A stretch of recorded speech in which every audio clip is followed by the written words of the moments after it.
Come on. Where did these two come from, blood? Welcome to the Top 4 podcast. Trossard again, ole ole. Trossard again, ole ole. Trossard again. Trossard again. Trossard again, ole ole. Come on, people. Welcome back to the Top 4 podcast. My name is Peter. I'm an Arsenal FC fan. I'm joined by Oscar, a Chelsea fan. Oh, I don't even know what to say, guys. I'm very disappointed in my team. Very disappointed in these players. Another trip to Wembley, another failure. Luckily, this time I didn't go. I didn't spend my hard-earned money. But Chelsea lose at Wembley again, man. What's new? What's new? Yes, indeed. I'm joined by AD, a Liverpool fan. He comes from Portugal. Better than Luis Figo. Oh, Diogo.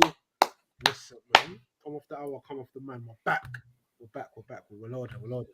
Come off the hour, come off the man. Of course, Diogo Jota helping Liverpool win at Fulham. I'm joined by David, an Arsenal fan. Can I just officially say that these two in the corner was late, mate? The man above me and the one on my left, bro. Broska was in there. No, actually, no. Adrian was on time. Peter was late, bro. Man just shows up when the intro started. Look at this guy. Nobody would have known had you not said that. This guy, bro. Immaculate professionalism. Whatever I happened, missed the pre-production meeting. You know what I'm saying? Well, Peter's Hazard. He just turns up. I just Just turn turns up. up and turns it on when he feels like it. You're getting no training from me, boy. You're getting no reps. You're just getting the Saturday. This is not even done. No burpees. No burpees. You know the one. It's a different level. Tell you what, guys, it's been a bumper weekend of football, and I think it's only right that we get to people's highlights of the friggin' weekend, of the week, whatever way you want. Man United, I'll start with you. Man United almost going out, mate. Oh, okay, David. Yeah, go talk to me. United almost going out, bro. I thought you were lying, bro. When you said I thought you were lying when you said they bottled a 3-0 lead, mate. I was not lying. But I was busy watching Liverpool, bro. I was like, ban this FA Cup thing. Yeah.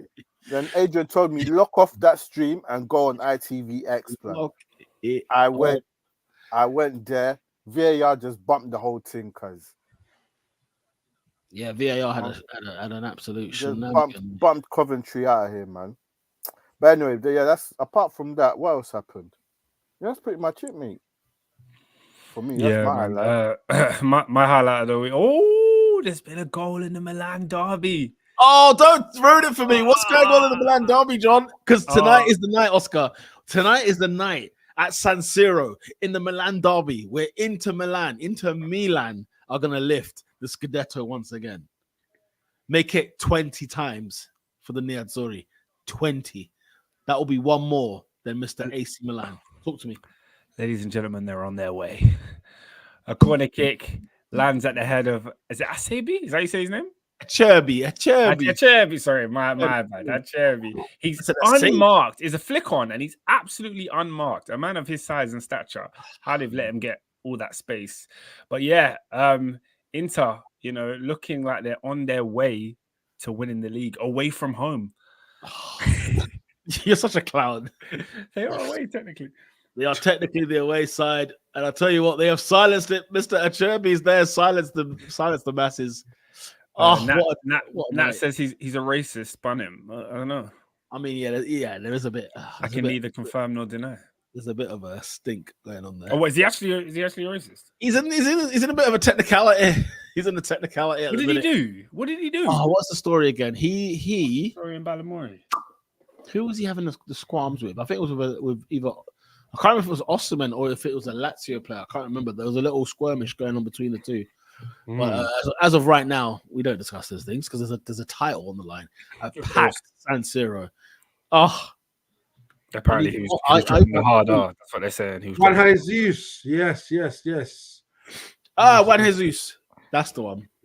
Fairs, man. Fairs. So yeah, just in that game, Inter Milan are up front. Are in front. But Pete, you're asking about my highlight of the week. My highlight of the week is the same as David. You know, I was talking about it a lot in the group chat. The spirit of 1987, the year Coventry themselves at the FA Cup final and beat Tottenham and set the whole of Coventry ablaze with the greatest parade you've ever seen in English football. It was a momentous day. I wish I was there myself, guys. I wish I was there myself.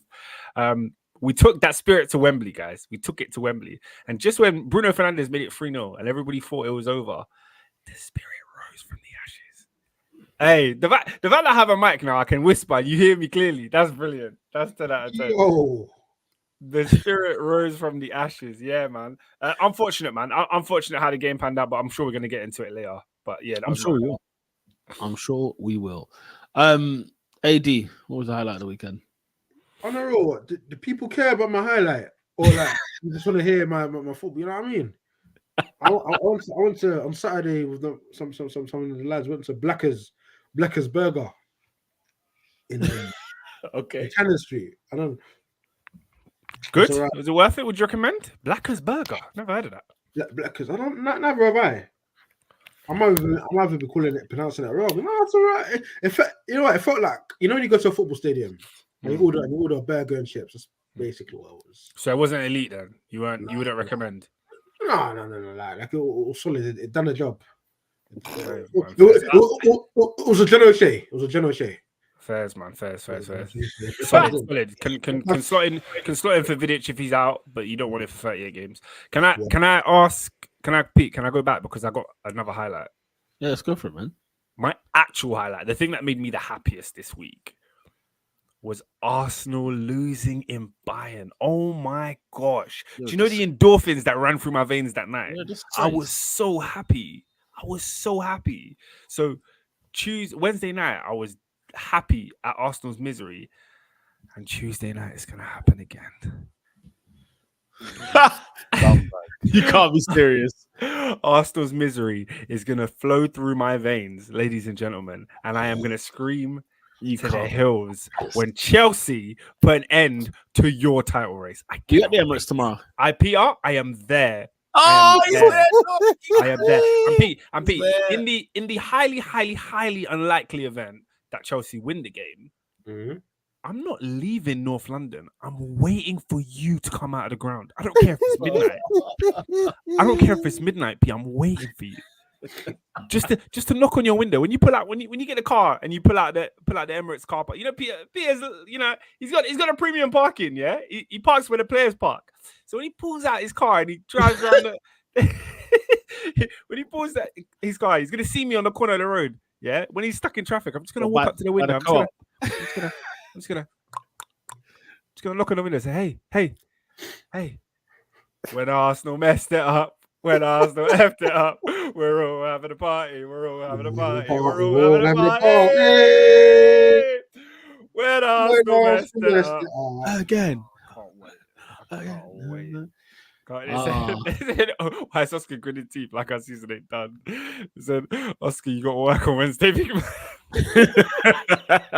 It's true. I do have to be at the office at 9 a.m. sharp on the Wednesday. Tell you what, your boy's working from home on Wednesday, boy. You know what I'm saying? What? Are you mad, plus? Are you mad? He said, Oscar's chatting like a man who's on crud, but is only local when his order is about. Pia is my older. He is my older. Listen, he's local when the old. He's only local when the old is about. It's hilarious. He's what am I supposed to do? My highlight of the weekend, peeps, actually came in the championship. I don't know if you lot saw Jamie Vardy's celebration after scoring at West Brom. We know Jamie Vardy has got the best celebrations of all time. The one that he did at Crystal Palace, it's undefeated. It can never be matched. But what he did at it was at Leicester City's ground. It was at the King Power. He went over to the West Brom fans after scoring, and he pointed to the pitch. He pointed to the ground and says, "You're staying down. You man are staying frigging down." That is what some of the housery that I love to see. I love to see. If you lot haven't seen Jamie Vardy's celebration when he scored against Crystal Palace at Palace and did the Eagle celebration, that was one of my favorites. That's one of my favorites. It's a GIF on Twitter now, so like you can tweet that. You know what I'm saying? So, hey, it is what it is. Oscar, you want to get into the comment he did section? it. You're staying down. He proper did it. Yeah, no, I just watched it now. Yes, let's go into these comments, man. Let's see what the gang them are saying. Yeah. Mirad, of course, always the first commenter. Good evening to the greatest football podcast there on a Monday night when Ten Hag is still able to finish the story. What story is being finished by Ten Hag? Sorry. Before you answer that, he's written the answer. So let's go. The United players were the bloodline. They had Jimmy Uso intervention, squandering a 3-0 lead to an EFL club. They had Solo Sokoa moments, conceding a potential last-minute winner. They even had the tribal chief Casemiro deliberately missing a penalty, match fixing, if I hadn't seen it before. Yet still, Ten Hag managed to keep his job and secure a final. This is Cody Rhodes-esque. How do we feel about that? Don't worry, this is gonna be WrestleMania 39, bro. They'll lose. Well, to be fair, they had it last year, didn't they? Maybe 39 was last year. Maybe 39 was last year. 39 was last year, bro. It's a repeat, bro. Do you know what? First time in FA Cup history that the final was repeated back-to-back years. Seriously? And when I heard that stat on the weekend, this was before the semi-finals took place. I was like, Chelsea's going to win Man City. And then Chelsea didn't win. Then it was like, okay, Coventry, what are the chances? When it got to 3-3, I felt like that stat is here to stay. If I knew that stat when I saw the VAR check at the end of the game, I would have tweeted it with the Matt Letizia face, just like, Bro, do you know how great that Matt Letizia picture is? Brilliant. I used it this week. It's brilliant. On the Emmy Martinez debacle at Lille. Matt Letizia is a conspiracy theorist. I loved it, Pete. I love the fact you put it in your story. I love the fact because us lot, yeah, we love football and we love wrestling, yeah. But it's almost something that's a bit contained. We keep it on Twitter. It's part of our Twitter profiles. But when it moves over to Instagram, that's it. It's a big story. Yeah, it's a big deal. Or not so much for you, Pete, because you always put football in stuff. But anyway, you get what I mean. Nat said Oscar spent last week gloating, only for reality to slap him in the face. Okay. I mean, look, all of you lot went out of Europe. Can I not celebrate? Can I not be happy? You weren't even in. Exactly. And we ended up with nothing, both of us. Yeah, you're right here with me. RB Salzburg having a final Nike sale since they will switch to Puma, so you can get some kits on the cheap. Who wants an RB Salzburg kit? I think RB Salzburg wear Nike, don't they? So you might want to get your hands on that. Oscar, let me ask you this question. Do you think any members of staff at Chelsea will be wearing this next season? Do we think it? Champions League? Definitely not, no. Do we think any members of staff will be wearing it at Man United? Do we think? No, probably not. David, I've got a couple of these with your name on it, mate. Yeah, you're done. With your name on it, mate. Come collect. Do you think any Arsenal players has ever won the medal with the lanyard? Ho! The answer is yes. Thierry Henry put on that silver medal with pride. We remember. Oscar, they will win. They will win the gold. Nat said, "Will the top four ever release vids of them kicking ball?" Absolutely. I've got it out now. Do you know what? Recently, I was just thinking to myself, I need to get back into playing some ball. Like, who's the best baller in the top four podcast ranks? Ooh, that's a sticky one, mate. I don't have the fitness. I'm sorry. Do you know what, David? I was gonna say you because I remember I haven't played ball in ages with you, man. But the last time I played ball with David, this guy was up and down the wing. This guy was like Victor Moses. No one could catch you. You had the stamina, for days. Yo, I ain't got it, mate. Hey, man. I swear, David used to play fullback, but was always forward, blood. You know, David was like Dallo. Hey, overlapping, blood. Overlapping. I threw you there. Adrian, I've never seen you kick ball. I know you play ball a lot, but I've never seen. Yeah, man. Back in the day, bruv, in the park. Back in the day, bruv. When did we actually go? Listen, I swear to you, man are gonna think I'm capping. I swear I will never forget this ever in my life. I was wearing Vans. I swear to anything. I packed Peter, and then it started raining, and we had to run back and take the goals. I'm not kidding. Left foot, I've packed him. I swear. I'm lying. I swear. He said he packed you in Vans. If he packs me in Vans, that's said he probably the last time I packed you played. in That's probably why I never Vans. played again.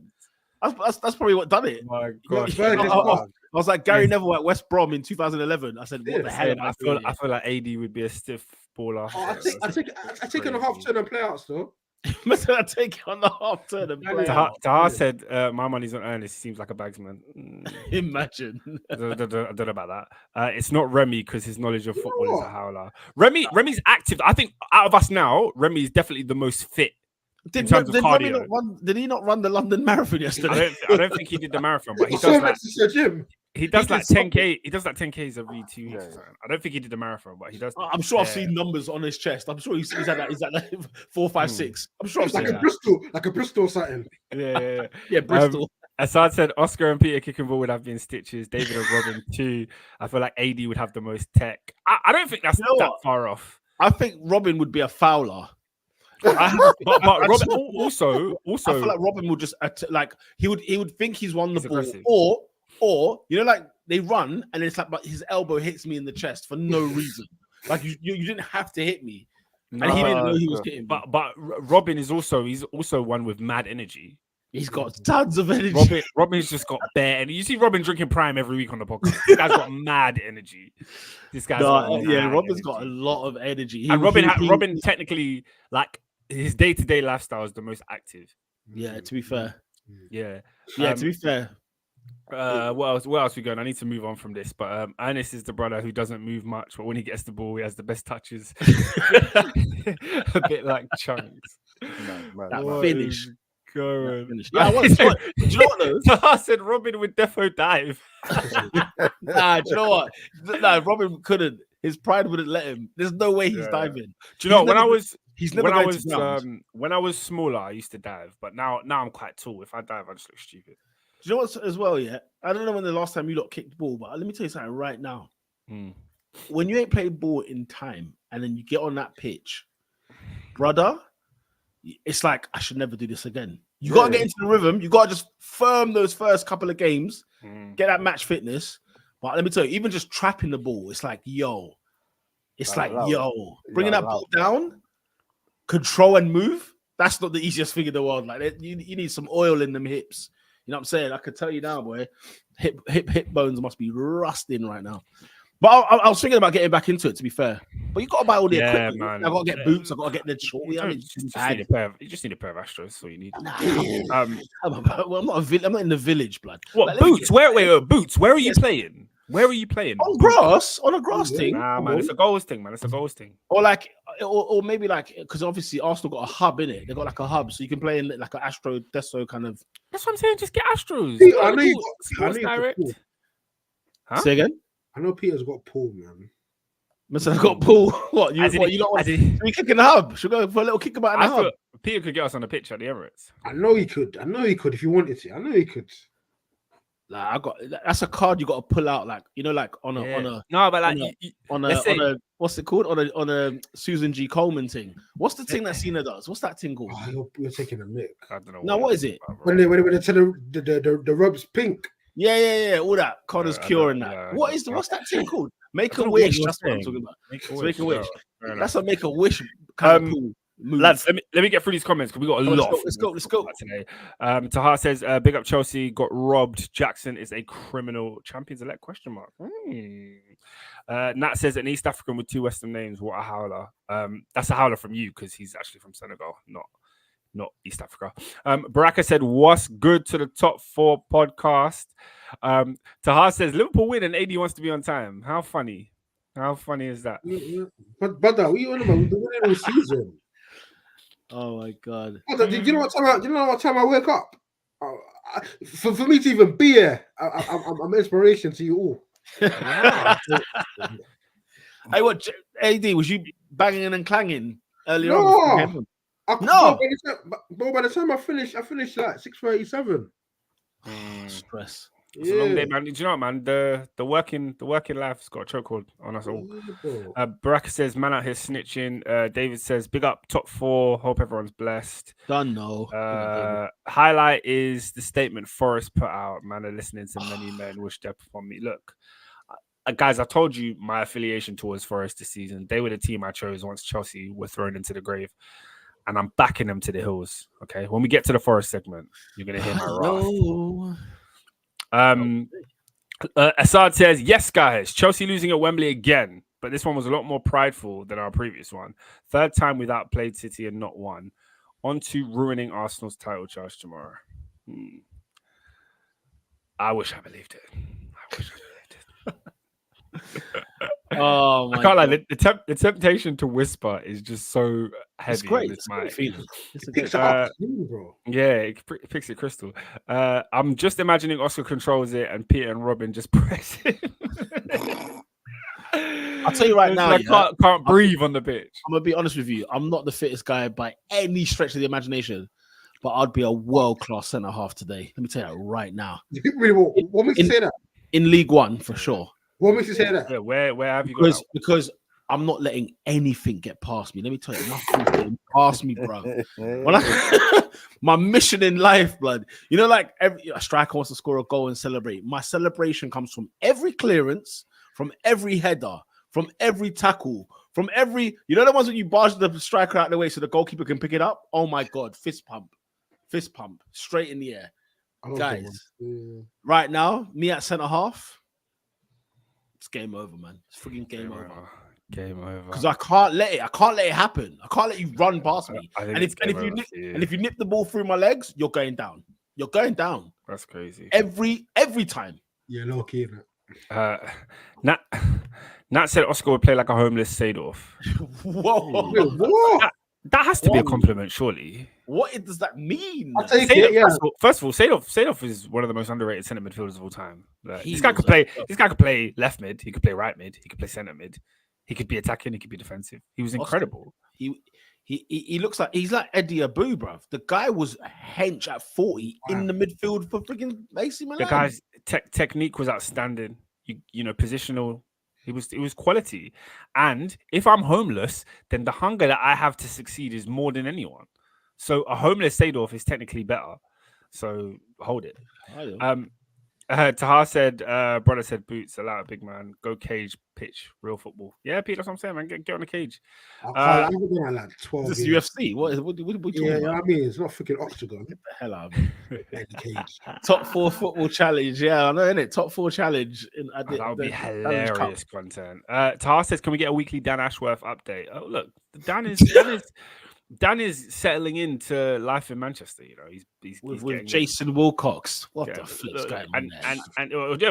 Jason Wilcox just got over the line. Oh, it's a counter-attack for Inter. It looks deadly. It looks dangerous. Oscar, how quick are you, it man? has to be. Oh, it's a miss. Sorry, guys. Oscar, how far are you, mate? I'm minute. I'm 36. live. Minute 36, 48, 49, 50. Where are you? It's a replay, so they're not showing the time. I'm watching a free kick here. Yeah, I'm long gone. I'm long gone. Yeah, I'm long gone. Sorry, I'm at 37:53 now. Oh god. You're like a minute ahead. Yeah. Okay. If Peter was a CB I was facing, I'd make him eat grass like Van der Ven. Wow. Are we sure about that? Peter has underlying anger issues, so bare reds. Eddie Abu is crazy. You're telling me Seedorf just munched bare eggs. All right, Peter. Seedorf looked like a guy who just ate nothing but real food.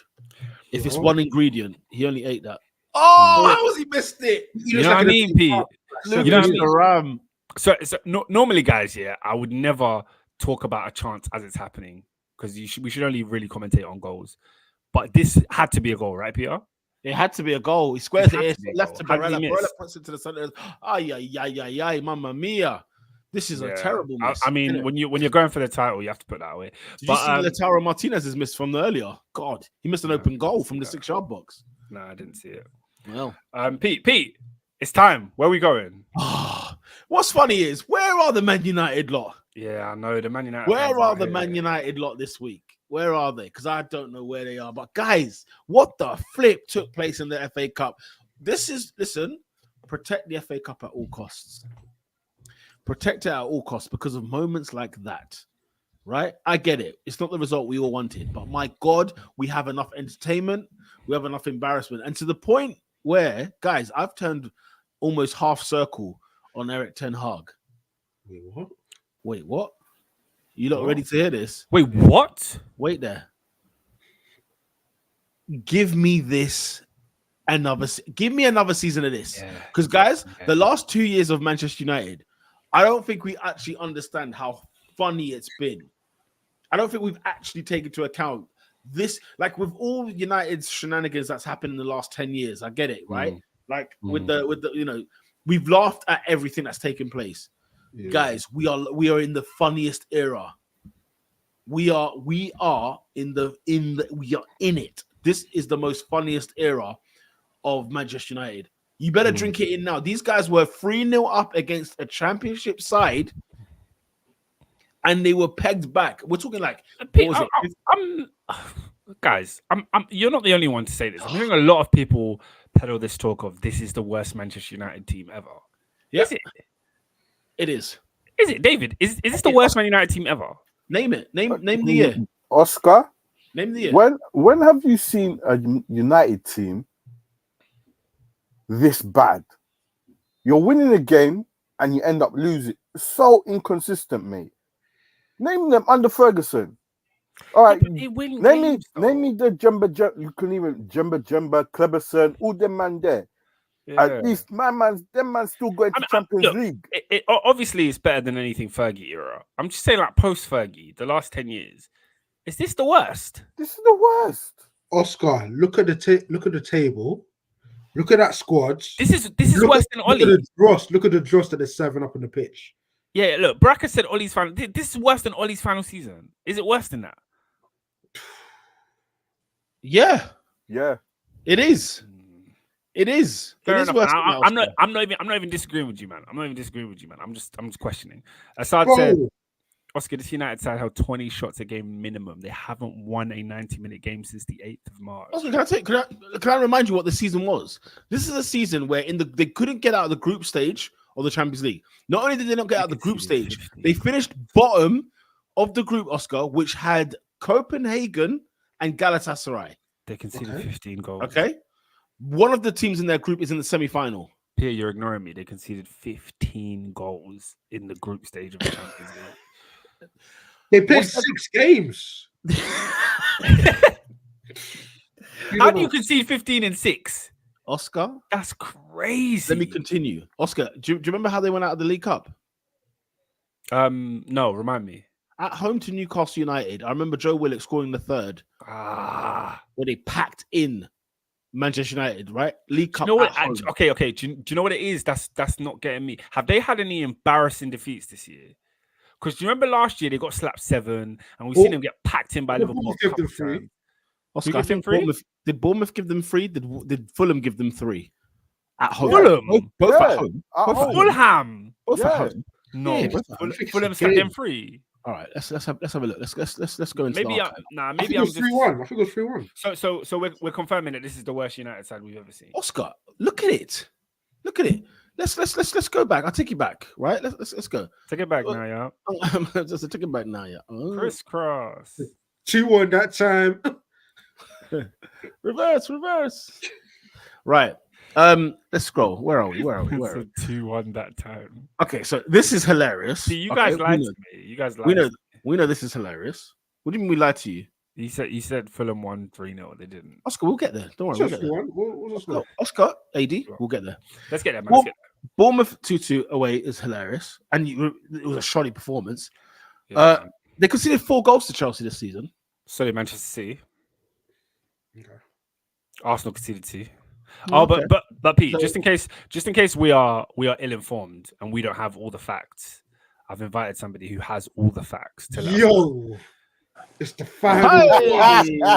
Ernie Mac in the frigging building. Oscar, let me go through these. Let me continue through these results. Yeah, man, go for it. Because some will stick out to me. Oh, was it 2-1? Shame. I thought it was 3. Okay, fine. You guys told me it was 3-0. All right, it's 2-1. All right. It was 2-1. Okay, let's keep going. Let's keep going. Were they 2 down against Newport County? I think they were 2 down against Newport County. I think. No, we weren't. No, we were winning, and then I think they came back 2-1. They came back to 2. Yeah. Okay. Yeah. No. Okay. I think on overall. Oh, here it is. Bournemouth 3-0 at home. That's disgusting. 3-3 Galatasaray. Do you remember that? I think in 2024 we've won 5 league games. Yeah, but I think that Copenhagen thing is crazy. But there was a red card in that, innit? I think the embarrassing defeats have been less. That's what's confusing me.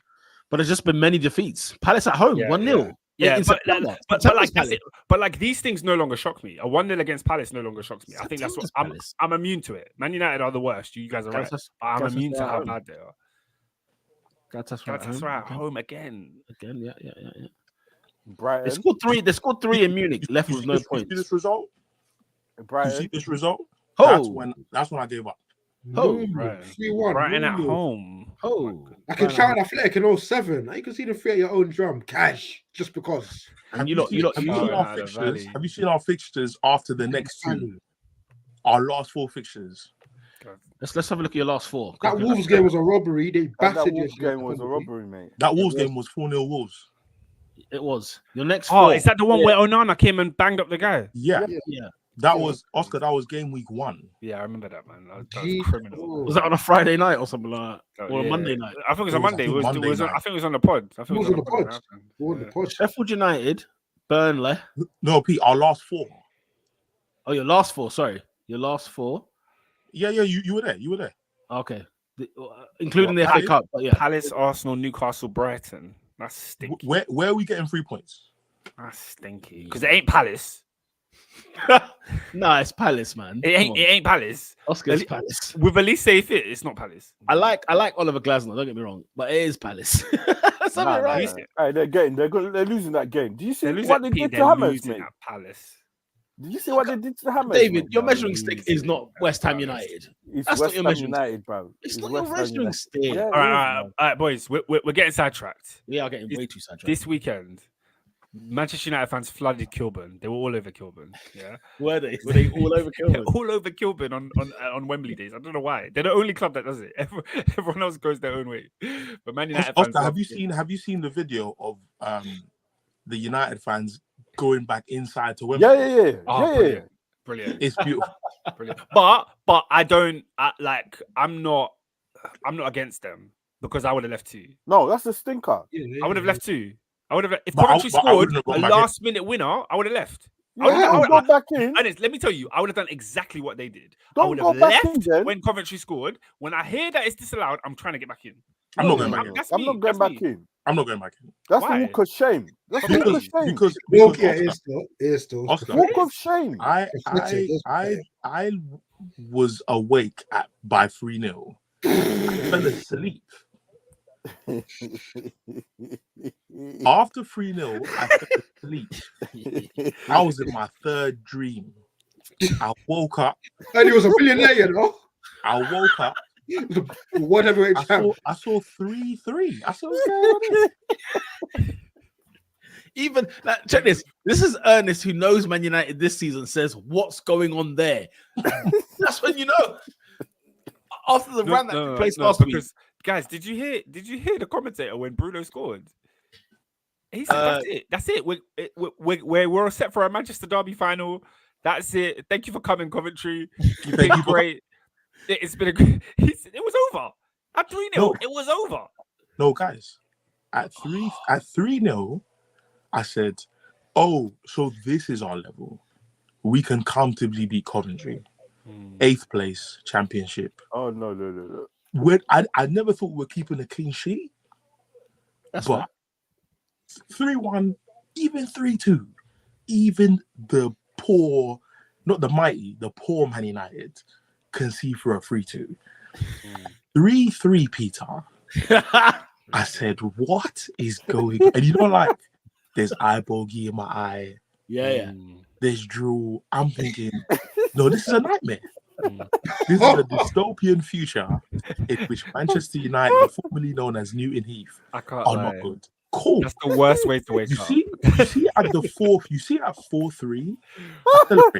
I celebrate. I said, hold on. And he didn't celebrate. Like arms in the air. No, Adrian. Even my boy was saying today in the shop, yeah. He said, even on FIFA, when you score 4 goals in 20 minutes, like even it's a farce. This happened in real life, bro. Not against PSG, not against Bayern Munich, not against Barcelona. Bro, we lost to an ACS. Wait. Respect the city. Respect the city, Ernest. Respect the city. Coventry. Man said Haji Wright and Sims is the ACS.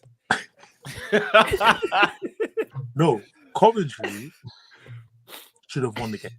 No, what the actual F was Yeah. that?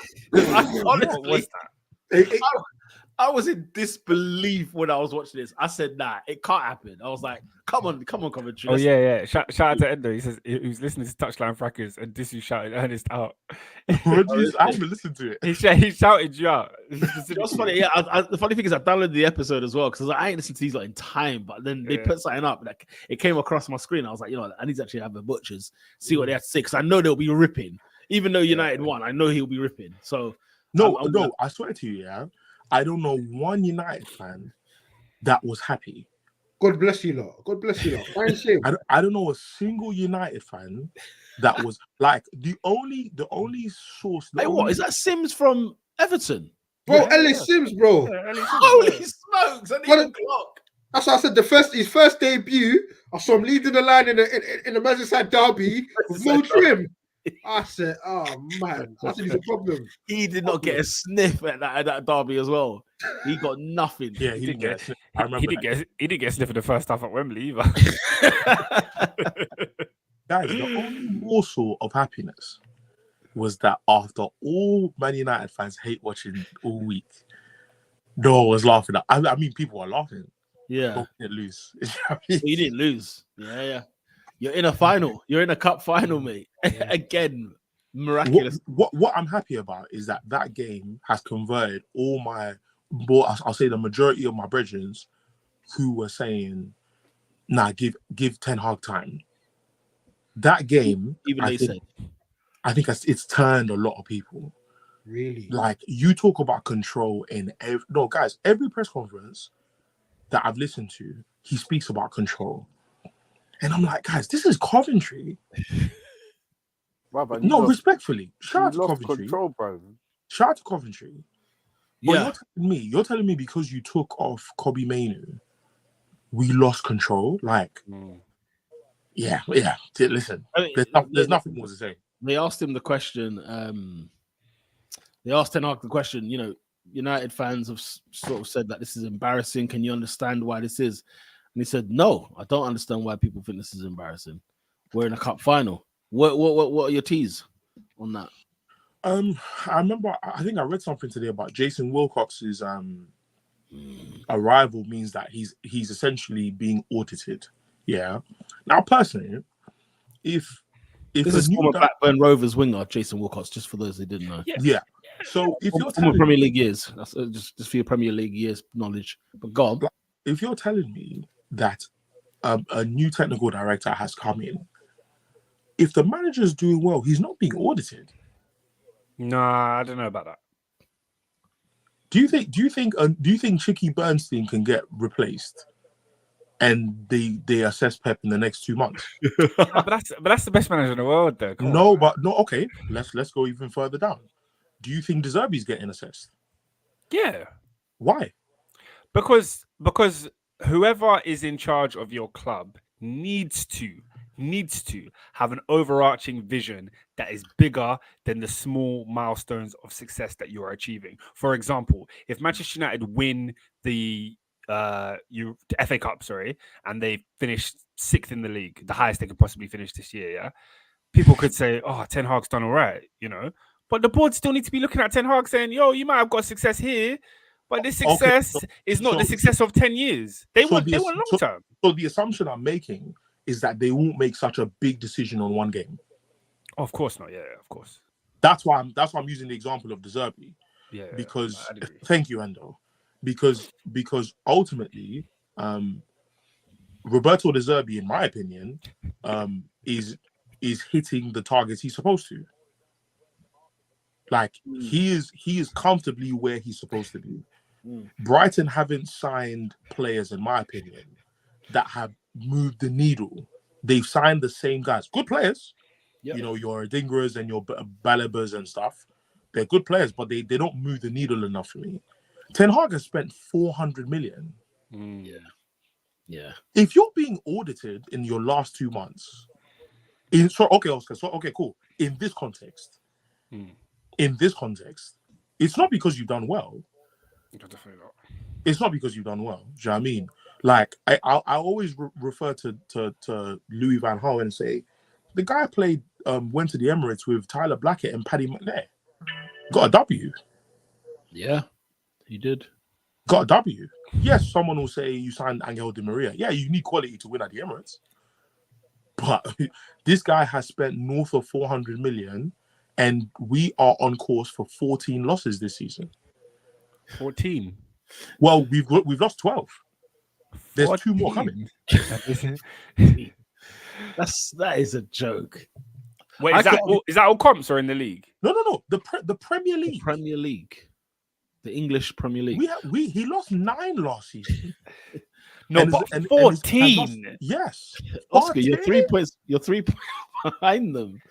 Chelsea are 3 points behind Man United. That's the measuring stick. That's the measuring stick. How bad your season has been. That alone is sackable. Yeah, I agree, Assad. I agree. And Chelsea's issue is a ownership issue and a coaching issue. Enzo, as much as I think we need to discuss him, is better than our midfield. I think we need to discuss him because I think I've seen some stuff this season. I'm like, I think he was better under Potter. Yeah, yeah. This season, I've seen some haram stuff where I'm like, you're not getting assessed as and surgically assessed as much as some other players should have been. Sorry, I've heard more critique of Declan Rice than Enzo Fernandez. That's mental, you know. That for me. What? No, it's true. No, but ultimately, Chelsea's issue is not a quality issue. Maybe left back, maybe striker, but the majority of this team, in terms of quality, is better than Man United's. Like, there's a lot of United fans that are simply saying, we don't like this team. Like, the team is not likable. The last team I liked was COVID. You know, when we had He Who Shall Not Be Named, and Martial and Rashford and Pogba and Bruno, Matic and whoever. This team is disgusting. This team is not a good team. It reeks. It stinks. You can't beat Coventry comfortably. What's City gonna do to you? So yeah. There's nothing to be said about this game that has not been said in the 20,000 other games he's managed. Of course. He's a good manager who I think has betrayed his philosophy. I think he's a coward, and I think he should be gone tonight. I think he's a coward. That's hilarious. I think it's also funny that he doesn't like. He always seems to go back to the Arsenal United game. I don't know why, but there's this meme where like every post-match interview, he always says that's the one game we played well, but we were robbed. So, I mean, even Robin, full of excuses. Oscar, in September, full of excuses. Yeah, exactly. Even Robin in the group chat again was saying sack Ten Hag, and I'm like, finally, he is. Not even like he's finally arrived, but as in just like I can't find a single Ten Hag supporter really. I can't see one. It's because as a football fan, you try to give as much bandwidth for grace. You try to give your manager as much rope as you possibly can. But when it's like, bro, your recruitment's been poor. So even the players you did sign that are not performing now, they're not going to perform for me in 2 years either. Anthony's crap today. He was crap in 2020, and he's going to be even more crap in 2026. So then you say, okay, fine. He came on at 3-0 down, at 3-0 up. He came on. And then he's giving it the big one. They're pulling funny faces. Cupping your ears to Coventry players is like grounds to be put on the transfer list today. Do you think it's that bad? I saw the tweets. Oscar. It's one thing to celebrate, like if United players celebrating the win, I can forgive that because at the end of the day they've gone to the cup final. Yeah, none of them did. None of them should celebrate. They didn't. No, Hoyland did. But Hoyland did. You was the one Hoyland or two. turned around and couldn't find anyone. And don't get me wrong, I understand Hoyland. Yeah, I get it. You scored the quote-unquote winning penalty at Wembley. You're 20 years old. Yeah. You've taken your team essentially to the final. I get it. You grew up as a Man United fan. I understand all of them running towards Hoyland as well. Like, if they all ran towards Hoyland, like, yes, we've actually done it. We made it through. I'd understand that. Anthony one, I do not understand. The reason I was not defending it, but I was like, like at the end of the day, they're all grown men on that field, yeah. Whether you play in the lower league or the higher league, so they were probably, they're probably giving each other stick on the pitch. They're probably talking, saying someone's probably going up to Anthony saying you're trash, you're this, you're that, and he was just like, all right, cool. No, we beat you. Oscar, United could barely walk. A Man United fan should never be should stoop. Sorry, players should never stoop as low as Coventry. Yeah, but isn't that like the thing? Oscar, like they're grown men, like they're footballers. No. But we were the overwhelming favourites of that game. And then the odds were boosted on steroids, anabolic freaking steroids, because you're 3-0 up. As comfortable as can be. Nah, do you know what? I can't argue it, man. I'm not gonna back this guy. When your rest of your team just go and shake the Coventry man's hand and they're not celebrating, I'm sorry, bruv. That's a L. Hoyland, I can understand, innit? And Onana did down the other end. You man in the certain circle, he's the only one who done it as well. The rest of them all went and shook their hands, and that's it. They left it at that. Maguire was straight away like, flipping out, mate. That's a relief. Bro, do you know what it was? It's embarrassment. It's shame. It's like, you know what? Like for it to even get to this point, like how pathetic of it. I hear it. You know what it's like? It's like being in year 8 and beating a bunch of year 5s. Yeah, and those, exactly, shares my thoughts. We have not been able to control a game in. I think I feel like the last time we controlled a game and we won and it was like convincing was Tottenham last season at Old Trafford. Do you know what I mean? And what? Yeah. Really, really think about it. We are the most, like, I don't subscribe to the idea that the Chelsea game was entertaining at all. That was 2 poor teams. That's 2 poor teams. I looked at the difference between how end-to-end we were to how end-to-end Arsenal and City were. Do you know what I mean? Yes, Arteta did his best Tony Pulis impression, but it was quality. Like, you shall not pass. Haaland didn't get a sniff. Do you know what I mean? Whereas with Chelsea and United, it's so many turnovers. This feels like a proper old school basketball game of low quality. and for me, like, ultimately, I repeat myself all the time, you have not improved any players. You haven't improved anyone. No one has gone, like, Scott McTominay has been finally profiled where he should be. You're not a good midfielder, therefore you're gonna occupy the number 9 position. And credit to him, he scored more goals than I thought. I imagined. But ultimately 10 goals this season. Ultimately, you're not a good player. You're not good. In 5 years from when Ten Hag is gone, you just made a sick point coming to my mind. It's like, what's this guy's legacy gonna be? Ollie, you could say big game setup, he'll hit you on the counter. Louis, you could say what? Defensive stability. Every manager that we consider good for Man United had earmarks, had highlights. What's Ten Hag's? Ollie's earmarks were he finished 2nd and 3rd, and his away record was the best in the league for a long time. We're not beaten for a year, right? Away from home, United were not losing. That's a crazy run. It's a crazy start. And then I think at home, I want to say at Old Trafford, was it Ten Hag? Yeah, last year it was Ten Hag. Last year, I think last year he did well at home. I think they lost like 2 all year. Van Gaal's thing was that we were structured, we were organized. He just didn't have the best players. He has the excuse that Ten Hag wants to have. Like Van Gaal had that excuse. Jose finished 6th in his first season, did the mannequin challenge for 100 days, didn't move. But he finished the season with 2 trophies, and in the next year, we were a formidable second team. We came second to the Centurions, 19 points, say what you want. We finished, I think, in the last 16 of the Champions League, a good Premier League team. Do you know what I mean? And then it went all downhill from there. Ten Hag, I don't think has done anything notable outside of go to 2 finals. Now, finals, like goals, can be very misleading.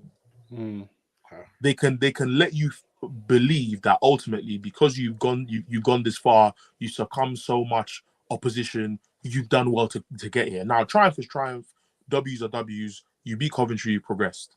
The circumstances, if we peel back the onion, are the issue here. Do you know what I mean? Is that with everything you can earmark about Ten Hag, there is what is it? For every action, there is an equal and even reaction. Like Ten Hag has, as for the many victories and the many W's you give him, there's the same level of L's, which counter that, which make you what? A negative? You're neutral. You haven't done anything to trump your L's, and therefore I can't keep you. Your negatives don't outweigh your positives. It's even. It's exactly even. And so for me, I'm like, listen, if you want to see the best Manchester United side, you need to get rid of the manager and the players. People keep saying, "Oh, but it's the players." No, 2 things can be true. The players are not good enough. You've cost these players for years. Shout out to Maguire. He is William Wallace and Braveheart. Not great, but he has heart. I'll give it to him. Yeah. Harry Maguire's legacy at Man United is, you know what? For all the BS that people like me have thrown at him, he has stood up like a man and done his thing. I have no problem with the brother, except for his ability. Everyone else on the pitch yesterday, apart from Onana and Mainu and Dalot, I'm like, I'm not sure, man. Rashford is terrible. Rashford was terrible yesterday. And it's really, really time. Like, the things that will impress me with the new regime is get rid of Rashford. That will impress me. Wow. Get rid of Rashford. Get rid. Because I'm tired. I'm tired. But anyway, yeah. Ernest, is it that he's not been coached or he's just trash?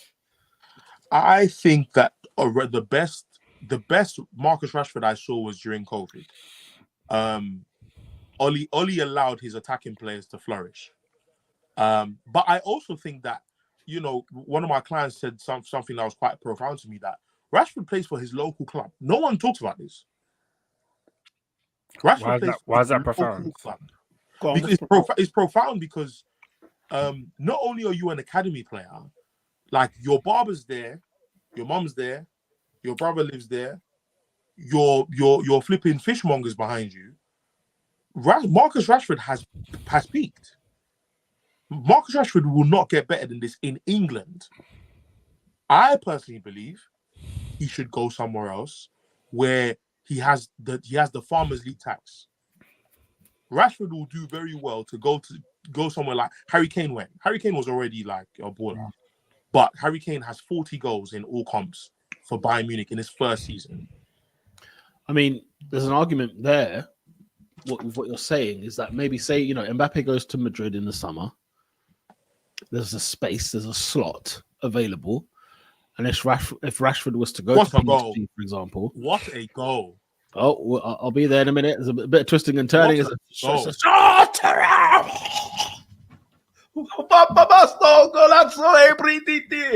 Yes, man. Inter Milan are your freaking Italian champions. It's Piers speaking in tongues. Are they winning the league? Oh, Yeah, this is the league win. What a goal! I tried to keep quiet during that, but that was an absolute banger. yes, man. At the Curva Sud. Yes, man. That's what They I'm win the talking league about. today, yeah? Oh, okay. That's what I'm talking about. Away from home. Again. Yet again. Um, In Milan's backyard, Cuzzy. It's a great they're that far ahead, bruv. great Yeah, time. Inter have done their thing this year, man. yeah, I mean, well. the league's wrapped up. Like it wasn't really a question. Yo, what the hell's going on here, blood? I'm going to work tomorrow with my Inter Milan hoodie. And I've got an AC Milan friend, my Italian friend, the Italian Oh, rub it in. Matteo Zambaldi, mate. I'm coming in tomorrow, brother, with that Nike Italian Inter Milan hoodie. Inter have committed one crime, though, man. Go on. That logo needs to go back to the OG Inter Milan. Yeah, for real. The logo stinks, Ernest. Recoba and them, man. Brother, I was looking for a Milito kit from 2010, yeah. Mm. The one I found, I was like, nah, why did they change this logo? It was the best badge in football. In football. For me, they always had the best kit in football. Yeah. You know? That blue and black, it just worked. They had the best badge in football and they absolutely ruined it. Yeah. We might need to revisit that best badge in football. Yo, which one is the one that slaps? I'm looking at it now. Even go to the one where they won the Champions League. That's the one I like. Literally. That's the best kit they've ever made as well, by the way. The one where they won the Champions League. And then the second best kit, I think, was their 2004 kit or 5. There's one I think 2002, sorry. The gray and black one is mean as well. Say that again, sorry? The gray and black kit. Oh my gosh, AC Milan almost scored. But flipping, what was I going to say? Yeah, United is it's a big summer. It's Euros. Players are coming back who are not liked by the fan base. There's questions up in the air about Voldemort and flipping Jadon Sancho. But I'm hearing things like Thomas Tuchel. What's his guy? Is it Christian? What's the FC Bayern, CF Bayern on Twitter? What's his name? Is it Christian Falk? I can't stand that guy. And he said, yeah, like Thomas Tuchel's earmarked as the potential because he wants to return to England in the Premier League. Great appointment, isn't it? Yeah, but what do you think potentially someone like Christian Falk is listening to the Top 4 podcast and just heard me say that last week? And then maybe that's where he's... No, but he quote tweeted something he said in February. Nah, I'm joking. About Tuchel wanted to come back to the Prem. There's another manager. Yeah, he's always wanted to come back to the Prem. That's always been a thing. Yeah. Assad is not my full thoughts, but I think he's the biggest managerial appointment we can make. And I think it will get better. What about this guy at San Siro right now? Winning back. You know the name I said the last time I was on the pod, Thiago Motta, man. What about Simone Inzaghi? Say that again. What about Simone Inzaghi? Two things he's done well. Two stints he's had, right, at Lazio and then Inter. The one thing he done the best with is the fact that he can squeeze every juice that's left with what he has. Bearing in mind, this Inter Milan team, for example, they've lost players ever since he arrived. Like since Conte, the Inter Milan have just lost players left, right, and center. Really. So I don't know, man. I just want an Italian at the club. This is it. Ernest. I just want an Italian at the club. Is Conte up there for you? Nah, Conte is done. Wow. Conte didn't shower himself in glory at Spurs, and for me he's the type of manager I don't want, in terms of if in life, if everything has to be optimal for you to do well, I'm not a fan of that, because no manager gets every target. You're not going to get thing is, though, but the thing is, Ernest, I think with Conte in that Manchester United, you're guaranteed top 4 every year, and if he has the time to sort of be in that top 4 continuation, where you got time to then invest later on properly. Yeah, but his building will be Marquisio and flipping, like it's just going to be plumbers. I hear that, but like. I personally don't think that's where we should be going. I don't think Conte's approach to life should be sniggered at. That's what I'd say. No, I think people look at Conte and the Mourinho's in this world and think, no. I think just like Mourinho, he's from an old era. And I think they need to look football forward. has moved past these guys. But it's not that long ago when Conte has won trophies in this in this time in the last whatever 5-6 years. Yeah, but Pete, in 2 years, football changes quickly. It does, but like football also changes again. Do you get what I mean? Like you're right, it changes quickly, but it doesn't. It's not going like up like this in like one trajectory. If anything, it just rotates. It goes in cycles.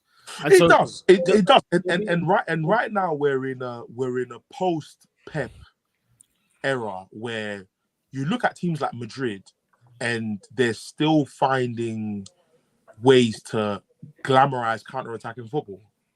The gloss on Madrid's game is the quality of players they have. I don't think that works with a lot of other teams. The future for me is Girona. The future for me is Arsenal. The future for me is Dortmund. The type of football that these clubs are playing. I mean, Dortmund. I tell you what, Dortmund. I mean, the manager still being in the job now is actually hilarious, but it's because of what's going on in the Champions League. He's doing well, and last season he almost won the league. But they can't have another league season that they had this year. No, of course, because they're struggling to make the top 4 this year. Because they're currently 5th. Who's come from the ashes? Stuttgart are in the top 4 right now. Yeah, you know agree. So agree. But I'm just saying that the time of Jose and Conte, not necessarily their styles, but who they are, is gone. Yeah, because Simeone is still here. I'd beg to differ. I genuinely think there is a slot where these two managers can still win major trophies, and in fact, Jose's won major trophies recently. So I feel like there's still room. Finals. The Conference League finals, a big trophy to you. It's a major trophy. What I'm saying, it's a major honor. It's not I know, but my point is, what is the metric that? Okay, so 1 year he gets the conference final. The next year he gets the Europa League final. Yeah. This year there were however many points off the top 4 when he was sacked. So Roma are on this trajectory. They'll be in the Champions League next year, for example, right? So it's horses for courses. When you look at what Tottenham Hotspur were after Jose left Tottenham, Conte got this guy into the top 4 first hand, right? Second hand, all Conte did was scream to everybody, guys, this is a frigging mess. This football club is a disgrace. And the way people saw it was Conte, like your opinions about Conte now. People all think that way. And it's a bit like, well, hang on a minute. We could look at it that way if we want to, but then also, if a manager is screaming SOS, it's almost like, okay, when do we then take real consideration? I know what's his name, Ange at the moment makes Conte look worse. Yeah, but what was that? What, the through ball? No, the shot. Oh, the shot. Oh, a great save. But you see, for me, he's way offside. You see, for me, it's more so. Why is it easier to back Ange and not you?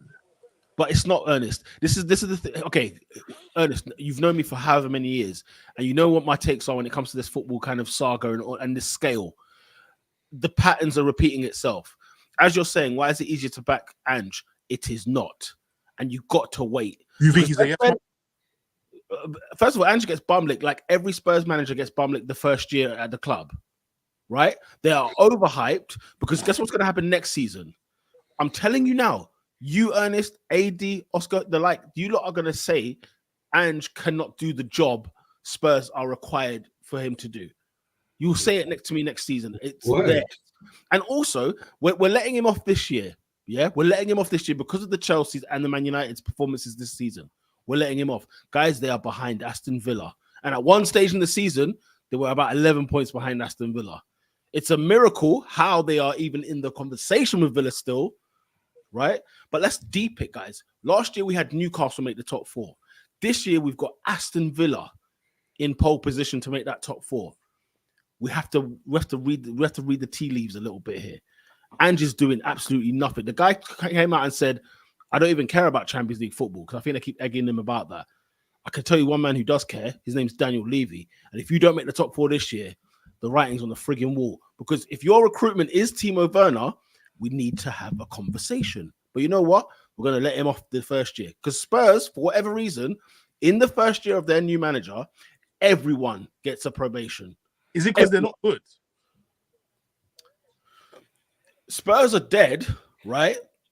They are dead. But the thing is, for whatever reason, whoever walks in there, they get grace. They get grace. I remember Nuno got grace because he won his first 3 games 1-0. I remember he got grace. Nuno got manager of the month. Yeah, Andrew's got 5 of them this year. He got best manager in London. He's got 5. He's got 5 manager of the months. I heard it was a bit of hyperbole, but he definitely got like 3. You're saying hyperbole? He got it free. He got the first 3 months of the season. Yeah. 3 of them came in the first 3 months of the season.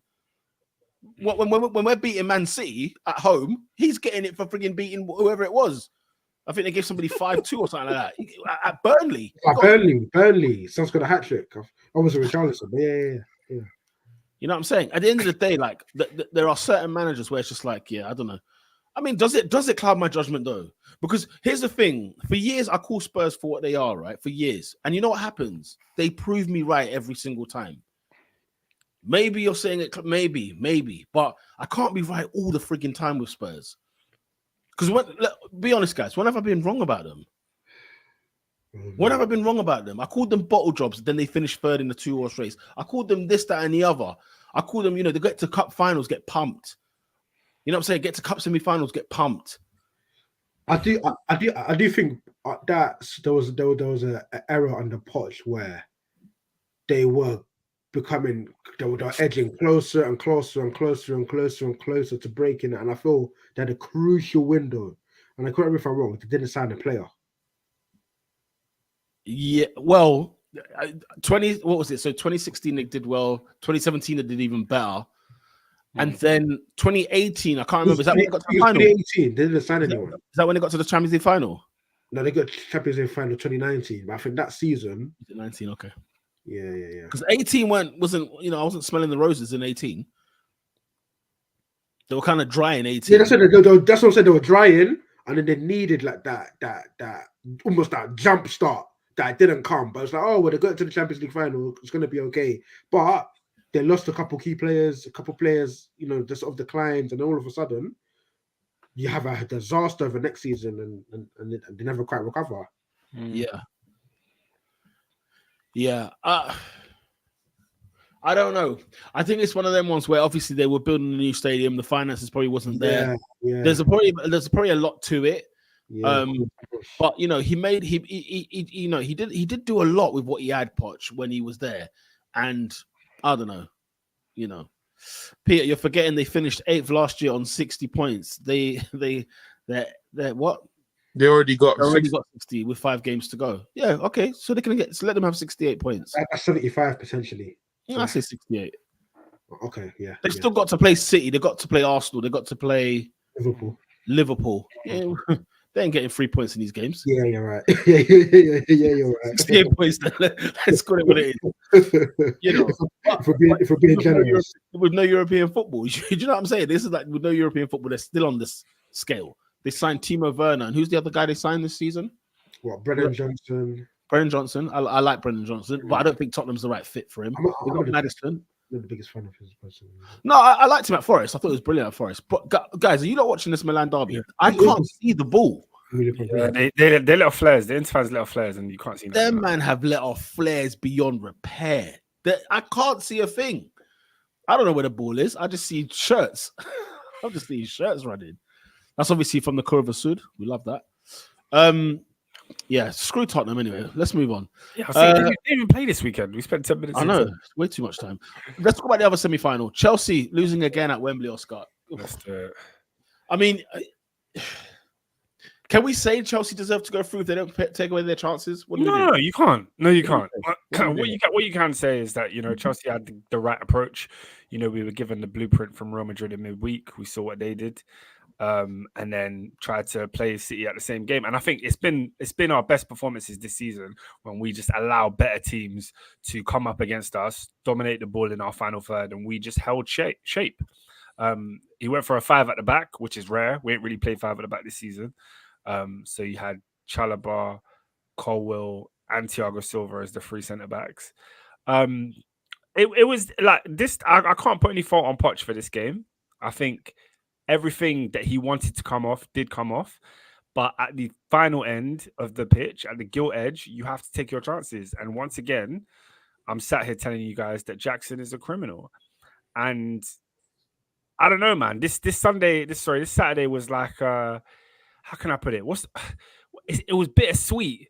It was like vindication, but a vindication I didn't want. You know what I mean? I had bare people messaging me like, Oscar, you were right. You were right about Jackson. We agree with you. I believe in you, Oscar. Yeah, everything you said is true. And I'm just like, I wish he scored.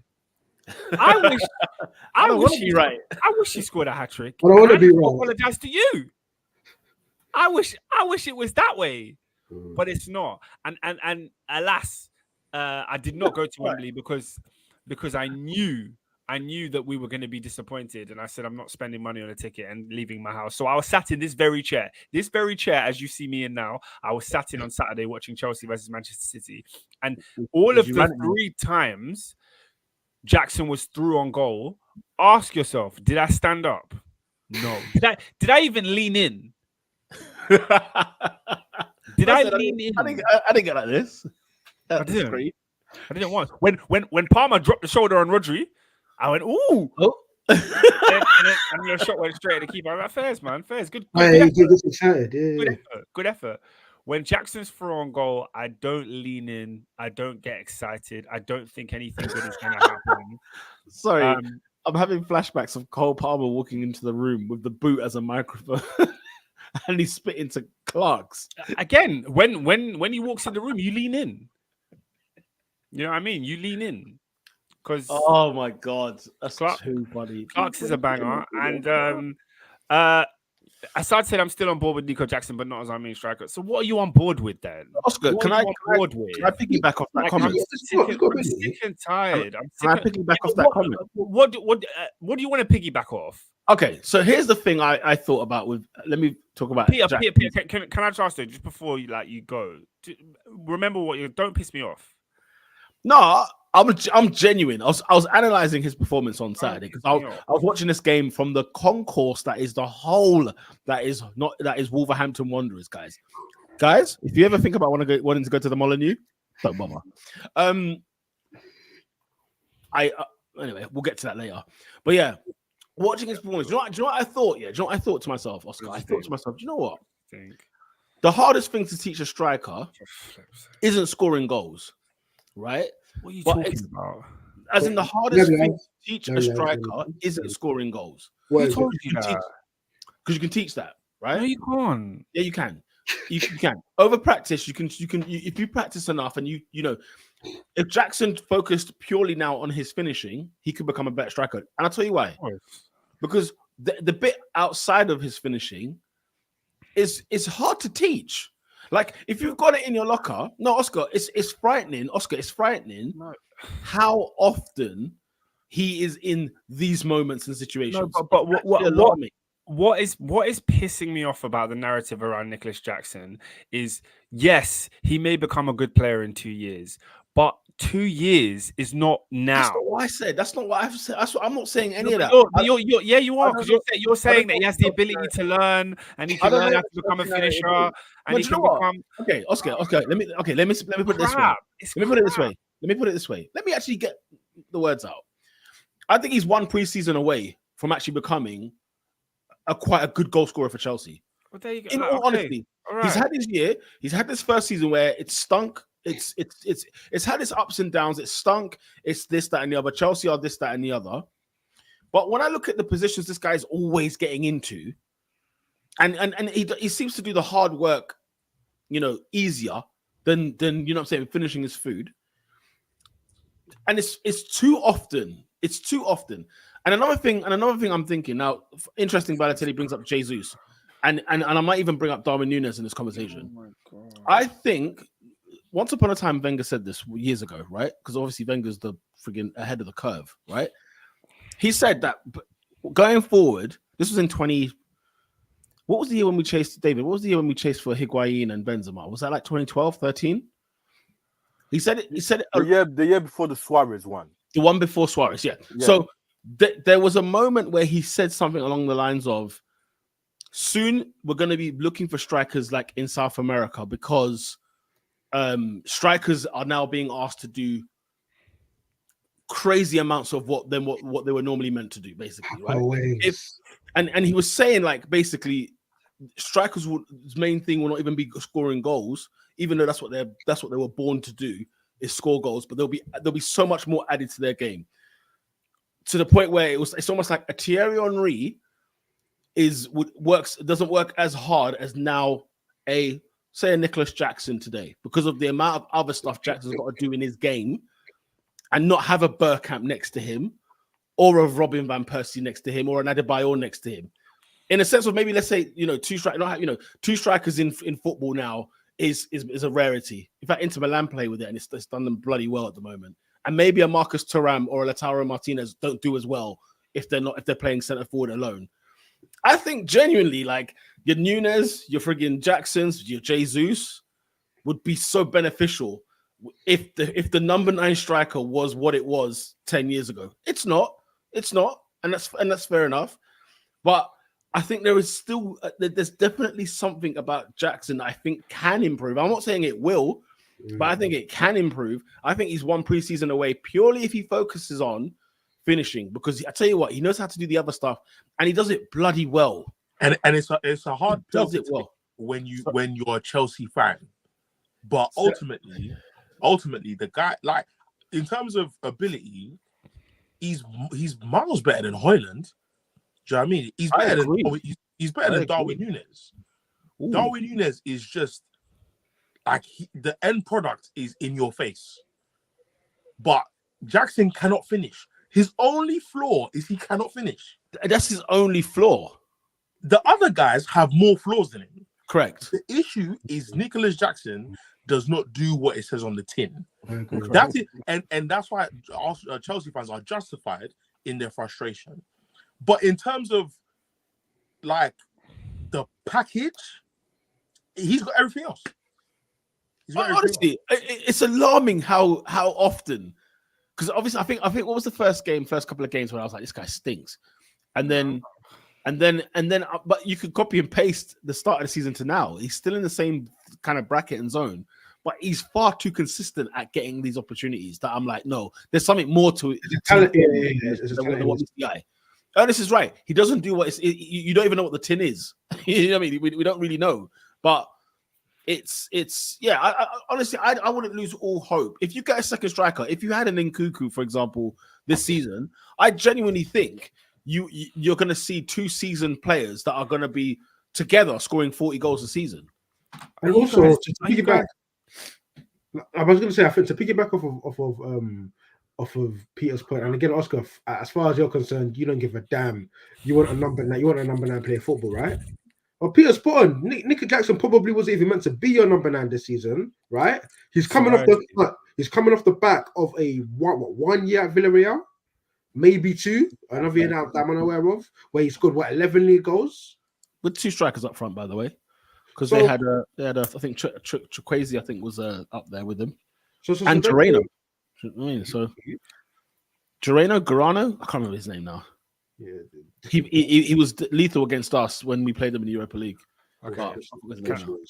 Can I speak now? Am I allowed? Can I go? We've done this full faces whenever we've spoken. Yeah, go ahead, mate. Because guys, I can't believe you guys have chosen the 22nd of April to just throw out all of this love letter to Nicholas Jackson. You guys tagged each other in to go I've back been to there for a back. minute. I've been there for a minute. This soliloquy of how great a striker he is. He does everything but finish. Look, Nicholas Jackson, on the week he cost us an FA Cup semi-final, you guys pull this out the bag. You make me sick. All right? Now, Oscar, is it as bad as people making it out to be? Can I land? Let me go. When it comes to Nicholas Jackson, I don't even disagree with half of the stuff you are saying. I'm just annoyed that you guys are saying it this week. Yeah. When it comes to his raw attributes, the guy's a talented player. He's a very, very talented player. He's got attributes that are decent. Like, he can hold the ball up well. He's decent on the counter attack. I don't think anything's great about him. I don't think anything's like people say the word's incredible and great. He does everything else right. I don't think he does everything else right. I think his technique's really poor. But when it comes to the final third, finishing is the issue. Now, my issue, which I've said to you lot on this podcast a couple of times, my issue with Chelsea Football Club is Nkunku went injured and we knew he was going to be out till January. We had 2 weeks left in the window to do something about it. The club did nothing about it. Yeah? And when you do nothing about it, that says to me, you're happy with this guy to lead the line. And I told everybody from game week 3, this guy cannot lead the line for Chelsea. But maybe maybe they couldn't get the option, Oscar. It doesn't mean that you're happy. Sign a striker, bro. Sign a striker. Who though? Because the club did no attempt. Yeah, like who are you signing? Get a 9. At the end of the day, yeah. When you give me him, give me a name. Give me a name then. Bro, when you're in that predicament 2 weeks ago, at that time, I wanted Dusan Vlahovic. That was the player that I wanted. Oscar, Dusan Vlahovic is a marquee signing. It's not going to happen. That's not going to happen. You groom a transfer like that. At what point do clubs make marquee signings? My issue is this. My issue is simply this. We knew Nkunku was injury prone. That wasn't news to us. When he went down injured, it was a long-term injury. It's not like he just got a knock and then another knock and then another knock. We knew he was out for a long time. So we had to rectify the situation. Now, we didn't do that. We chose to stick with Jackson as our 9. And because of that, Chelsea Football Club are 9th in the Premier League. Of course, there's other factors, but he has single-handedly cost us a handful of games by not being able to put the ball in the back of the net. Okay? Yeah. And Chelsea did not play in European competition this year. There's a very high chance we will not play in European competition next year because when we have the opportunity to win a trophy at Wembley, you're missing sitters against Manchester City. So when we're clearly the inferior team and we're doing all we can to make chances and get things into the final third, of course he's helping with that because the other elements of his game are decent. They are tidy. In your first season, I've lost the patience and the tether for him. Do I think this guy could become a good player in 2-3 years? Yes, but there's players that have been at Chelsea, i.e., Tammy Abraham, that were killed for less. There are players like Adatro Fofana who also could be a good player in 2-3 years. There's a player like Adatro Fofana who also could be a good player in 2-3 years. But guess what? He's on loan, applying his craft somewhere else. You are my starting number 9, and Chelsea are going to go 2 years back to back with no Europe. This is the issue at hand. So when people are saying to me, chill, he could become a good player, he could learn how to finish. I don't doubt you. I'm not saying Nick Jackson is cursed to be trash forever. I'm saying he's not good enough right now, and it kills me because it costs us so much. I can count 5 or 6 games on my hand where Jackson single-handedly has overturned the result for us. So how many goals would you expect him to have at the end of his first season in the league? Well, before what's a ballpark? Just give me a ballpark. What, like 15 league? What's he got now? He's got like 11. So he could get 15 by the end of the season. Yeah. Do you not think then? Let's say I don't know how many games he's played this season. I'm not entirely sure how many games he's played this season, but let's say he's played, I don't know, maybe 25 games and has 10 goals. Is that a bad return?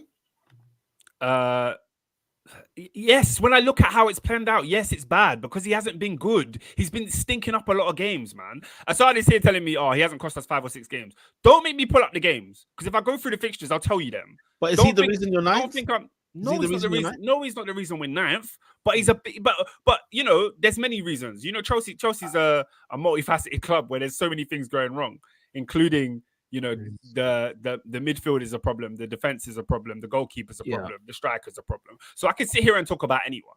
Yeah, I really could. But I'm talking about Jackson because Jackson missed 3 sitters on the weekend. We've had not a consolation, but a goal has been pulled back for AC Milan. Yes, Fikayo Tomori has made it 2-1. But my issue is this, and Saad is begging me to talk on Enzo, and I hear it. Yeah, my issue is this with Chelsea Football Club. Yeah, actually, the players. Why is it's only Chelsea Football Club? Actually, maybe it's not only Chelsea, but we are buying players, spending money on players, and I'm told they have to wait 2 or 3 years to develop. Why? The other day I put up a tweet. I said, Callum Hudson-Odoi has more goals this season than Mykhailo Mudryk. He has more goals this season than Noni Madueke. Who's this player? Which player? Callum Hudson-Odoi, the guy that we sent on, we sold for 3 million. We sold him for £3 million, and we signed Mudryk for 60 plus. We signed Madueke for 40 mil. Like surely it was more than 60. I said 60 plus, didn't I? Oh, sorry. That could be 100 then, could it? No, but what do you want me to say? 60 plus, you mean in the 60s? I swear it was like 80. It was 70 euros according to Transfer Market. I checked it the other day because I was fuming. Okay. So, bro, Nat said Oscar, Jackson, or Morata. But they're both not good enough. Both not good enough. And the thing is, yeah, like if you can only fall from grace so much. Last year we had one of our most horrible Premier League seasons ever, probably the worst. Yeah. And this season, if we do not get into Europe, what does the future of Chelsea look like? What does it really look like? Because we're looking at players like Cole Palmer saying, yes, you've had an excellent season. I'm here talking about Golden Boot. I'm here talking about, he could win Player of the Year, Young Player of the Year. What's that? Bro, if we don't make Champions League next season, how long is Cole Palmer staying at Chelsea realistically? Like, I get that we've got this youth project going on and we've got a bunch of players with potential and they all have potential. Levi Colwill has potential. Enzo, Caicedo, Mudryk, Nicholas Jackson. Like, how much potential can there be? There has to be some quality somewhere. And right now, the only one that's showing quality is Palmer and Gusto. I think, and these not kids. Like, man, them are coming to me. Sorry, Pete. Man, them are coming to me in the message. Oh, it's his first season in the Premier League. He's a young kid. Gusto's younger than him. Palmer's younger than him. These guys are performing now. They're performing now. So, okay. So let me understand your perspective here, because what do you? I take it the way you talk anyway, the way you sound, you don't seem hopeful for next season, for example. You don't think Chelsea will be better than... What is this team? Like, what is it? Under Mauricio Pochettino, no, I'm not hopeful for next season. No. The only thing that's going to change next season is potentially we get a fit Nkunku. Potentially we get a fit Lavia. Does that mean we're going to be able to control games in midfield? Does it? Does that mean that when things get ropey against Sheffield United and Burnley, we're going to keep a clean sheet at the back? Does that mean that? So you think that will happen again next season? Why? Give me the indications as to why it wouldn't. No, because listen, I can't give you indications, but what I'm saying is, I feel like a Chelsea, for example, Oscar, we've watched many clubs over a season, and then we watched them the following season, and sometimes they're unrecognizable because they've either progressed or declined, right? You don't really normally get 2 of the same seasons back to back, especially when the personnel is all the same. What the hell are you lot doing at the back, Inter? The flip is going on here. Imagine they lose it. That'd be hilarious. I'm seeing Bastoni having to make a clearance off the line. What the hell is going on here? The point I was making, the point I was making is, like, for example, I could see, for example, the things that didn't click for Chelsea this season in games, I could see them clicking if they kind of like progress and stick to what they were doing, but then progress that thing that they're doing, because they're getting more reps, they're getting more experience in that situation. And unfortunately, Oscar, like, you are a young side, right? So you're gonna have ups and downs. Like, when we were a young side, a very, very young side, we were exactly like almost like you lot, where you were never 9th. No, we finished 8th twice. I'm sorry. Like, you're talking about them times. Okay, I thought you meant... No, I'm just saying, like, as in, I'm saying, I thought you meant Wenger times. You're gonna have those moments where it might just go pop, and you lot just fly up a little bit. Like, if I could see Chelsea being in the race, like with merit, being in the race for the top 4 next season. And that for me would be like, okay, Chelsea are making the building blocks. They've got to get the right signings. I would hope you're right. I would love it. I would love it to be with a player like Nicholas Jackson leading the line for Chelsea. That's one thing I've come to understand you now. I didn't even realize you were in this. You are so not optimistic that you don't even think that would be possible next season. I'm surprised. I thought you and Chelsea me fans, to be optimistic about. No, I just thought you and Chelsea fans know. Okay, look, we have a little bit of a speed bump here. There's a bit of a blip, but we will get over it and we will be back to where we normally are. The thing that is the worst thing for me about Chelsea Football Club at the moment. Everybody talks about the fact this club, these players have got a lot of potential. I'm not seeing the growth in the player quality. Mudryk has not got better since he joined Chelsea. Enzo has not got better since he joined Chelsea. Chelsea have got Jackson better. Has not got better. Chelsea have got better over the season. Barely. Like we're performing. I mean, we're one performing and better. two are different things. We're performing better because we're not losing games. But like I said to you, we're dropping points at Sheffield United and we're dropping points at Burnley. Like, I get that. No, I do get that. Don't get me wrong. I do get that. But I don't think you're looking. I mean, you know Chelsea better than I do. Don't get me wrong. But like, I don't think you're looking at this totality. And I'm probably because I'm not a Chelsea fan. I can look at it from the outside looking in, where I'm looking at a situation at Chelsea where, look, it's going to be crap this year, right? Seatbelts are needed, but there is something going on. Something is brewing in that club. And next season and the season after that is when you're going to be able to see it. Now, if you're kind of the opinion that, why do I need to have a year to wait for Jackson? Why do I need to wait for this? Why do I need to wait for that? Because you sign players who are 22 and younger. Like, this is what it is. And I think what people don't understand or get about me is I was never on board with that from the start. I hear it. I mean, like, listen, I hear was it. Never on board. Chelsea need to do something this season. If they get 1 to 3, let's say 1 to 3 very good signings, guys. Chelsea are here. Because they will be here next season. Where I got to the end of my tether is this, yeah. Chelsea had a big transfer window under Frank Lampard.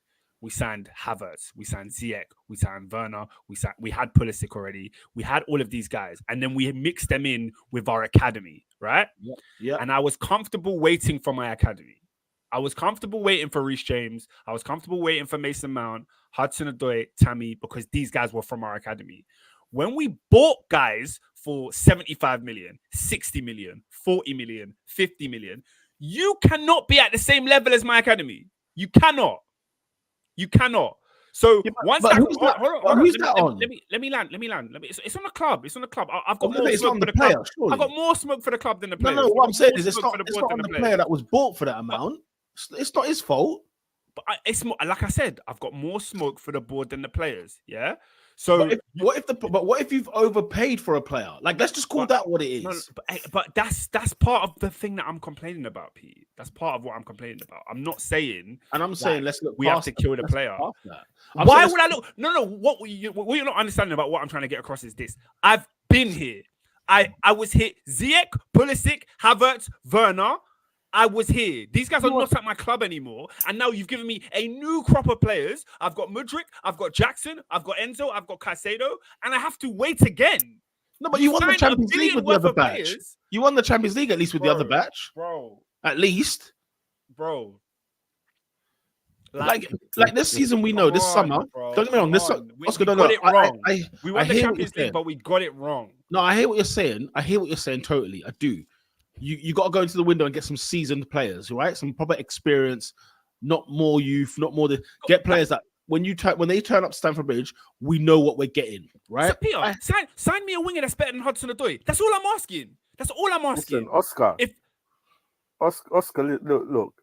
Chelsea, through no fault of your own, you've had to change ownership. Yeah. My man's coming with a madness. I don't know what he's thinking, that he knows it all. And bought all these, man. Now, there's nothing much you can do other than wait, bro.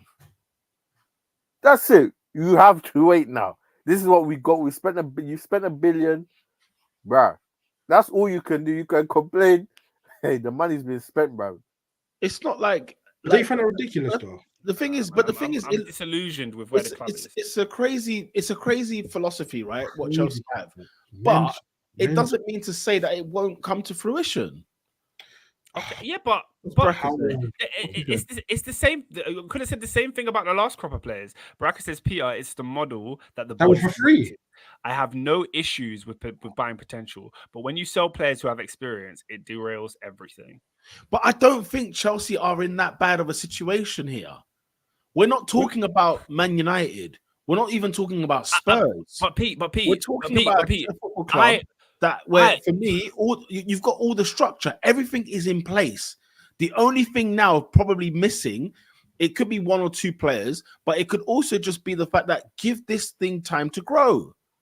That's the way I look at Chelsea. Chelsea doesn't look that crazy in comparison. I'm sorry, you mentioned two clubs. Two finals. Have you got two finals? Oh, okay, you got to a semi-final, sorry. But you got a semi-final and a final this year. This Chelsea side. Yeah. But that doesn't mean much to me. That doesn't mean much to me. Okay, that's crazy. If it doesn't mean anything to you, that's crazy. Remember what I was going through in my dark times with Arsenal? We won an FA Cup, right? And I was like, guys, in the valleys, we still managed to literally grab something, right? And it was something that we could at least build on going forward. And now you're looking at us talking, having a conversation with the Liverpools and Cities of this world, and then being back in Champions League football. Like Chelsea in the League Cup, we beat Brighton at home. We then faced Blackburn Rovers at home. We beat them. We then faced Newcastle at home. We beat them on penalties. We then faced Middlesbrough in the semi-finals, and then we got to the final against. Bro, if you won the cup, nobody cares who you got. No one cares. But on the final day, we didn't win the cup, Peter. Yeah, I hear that, but you got far. You got far. Like what I'm saying is, I'm not saying Chelsea are doing a great job. I'm not saying this, that, and the other. What I'm saying simply is, I think the dark cloud over Chelsea is darker than it should be. Let it be grey. Let it be a grey cloud. It's dark for a reason. It's dark for a reason. Let's see how you get on next season. Because honestly, I genuinely think next season you'll be a much better side because there's more mileage in the tank. Next season will be the third season of the same owners. No. I'm talking about this manager you've got right now. So now you believe in the bridesmaid? I'm not saying I believe in the bridesmaid. In what? Oscar, what have I always mentioned about Pochettino? In what? Remember my context is here. I'm not talking about him winning the Premier League or the Champions League. No. That's not a conversation I'm having about Chelsea. Anywhere near it. But I'm talking about Chelsea in that conversation of like they're a Champions League side. They're there. They're comfortably in there, right? Then it's time to then move to the next level. When that time comes, That's not the time right now. Even if they got the world's best, even if Pep Guardiola got into this Chelsea side, I think he finishes fourth in the league. I don't think he makes the top four. Oh, okay, fine. So you don't even think he makes the top four, right? So we're not good enough. So we know that there's some nooks, there's some screws to be tightened a little bit. And I think you got your summer this summer. I think you're I don't want to go on too long in it. We should move, but I think you're making light of the situation. We're generally stuck with a lot of these players. If it doesn't turn out right, nobody's buying them out of these contracts. We're in a predicament where the board have gone all in on your players, and we have to get out. Assad says, Oscar, I generally feel like we're going to be a very good team soon. We need experience, a new coach, and a couple more signs. Listen to the first sentence and listen to the second sentence. Yeah, listen to the first sentence. We're going to be a good team soon. All we need is experience, a new coach, and new signings. So what is your hope based on? Sorry, Couldn't you say that for every team in the league? I'm being distracted by the swingers at San Siro with Teo Hernandez. Yeah, these men are literally not letting go of each other. There's like 20 men trying to separate them, and it's not letting go. It's a scrap going on. It's a scrap going on. I'm at a point with Chelsea where I just don't. I don't see it as there's an obvious light at the end of the tunnel. I don't see it that way. I see it as I need to be shown. As a fan from the outside, as in like I'm watching the outside looking in, and I see what Chelsea have done when they go toe to toe with these big teams in these big games, in these moments. Okay, your Sheffield United, your Forest, Burnleys, them kind of results. I can't excuse those, but the way you lot perform against the big sides this season, I'm very like. Chelsea are not far. They're not that far. We'll revisit this at the end of the season because we're currently 9th. We could be 7th. We could be 6th. Who knows? But I'm not convinced by Pochettino, and I'm not convinced by half of these players. Yeah, fair enough. No, fair enough. So SW6, what's going on? Pete, I'm gonna ask you again. Bringing back Guendouzi, Pep, and Sambi. I'm bringing back Pepe.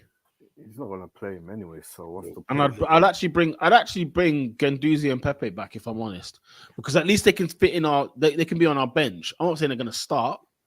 They'll be on our bench, but that's the thing. Like, because obviously in our situation, I'm looking at like our bench has got Reece Nelson. It's got Eddie Nketiah. I'm having Jackson over Nketiah. You know, a 22-year-old Jackson. I think Eddie is the same age. You know, older. He's even a couple of years older. Eddie's older, no? Oh, okay. There you go. Okay, fine. There you go. You know, I get the frustration that look, Jackson is still raw in the Premier League and it's not quite there. Okay, fine. But Chelsea are better than what meets the eye, and that's just from my perspective. Looking, I'm not in the club. I'm not a fan. I'm not. Pochettino has to find it. He has to find it. I mean, I feel like you lot have done decent. I've done 9th in the Premier League. Yeah, but it was hell on earth when you started, and it's not anymore. I don't. Why is that the base level? No, because this is where you were. I'm just saying, from where you were at, you can argue why were we there? Okay, we can go down. We've been down that road a few million times. Yeah. But when you were signing these players, we weren't hearing this either. When all these players were getting signed, it was all like, you know what I'm saying, hunky dory, song and dance. Well, I don't think there was, but yeah. And Inter Milan people. Sorry, yeah. You gotta wait for that one. I saw Lautaro's hands go up. Come on, man, it's got to be the last guys. Have you not finished yet? We're definitely not finished. Just getting started over here. Pete, we can move on from the Chelsea. Let's move on. Wait, Assad says, why is this Oscar making things sound so much worse? Second half of the season, we're in the top 4. Good thing the season doesn't start halfway through. First half of the season, Oscar, ironically, we lost at home to Aston Villa. We lost at home to a slew of crap garbage teams. We know all of that, though. What I was basically saying about Jackson was, do you know what? There's something that just needs to be tuned about him, and he would be brilliant. He'd actually be sure. I'm sure he will. I wish he could tune it on loan at Villarreal. Okay, all right then. Mm-hmm. All right, then. I don't know what else to say there. You know, you'll be back at Wembley again, and you'll be there in as with your pint in your hand, giving it the big one. Let's go over to Wembley, and you talk like that. Say again. You say that about my relationship with Wembley. Do you know what I've been through at Wembley? You don't know. You ain't seen pain. You ain't seen it.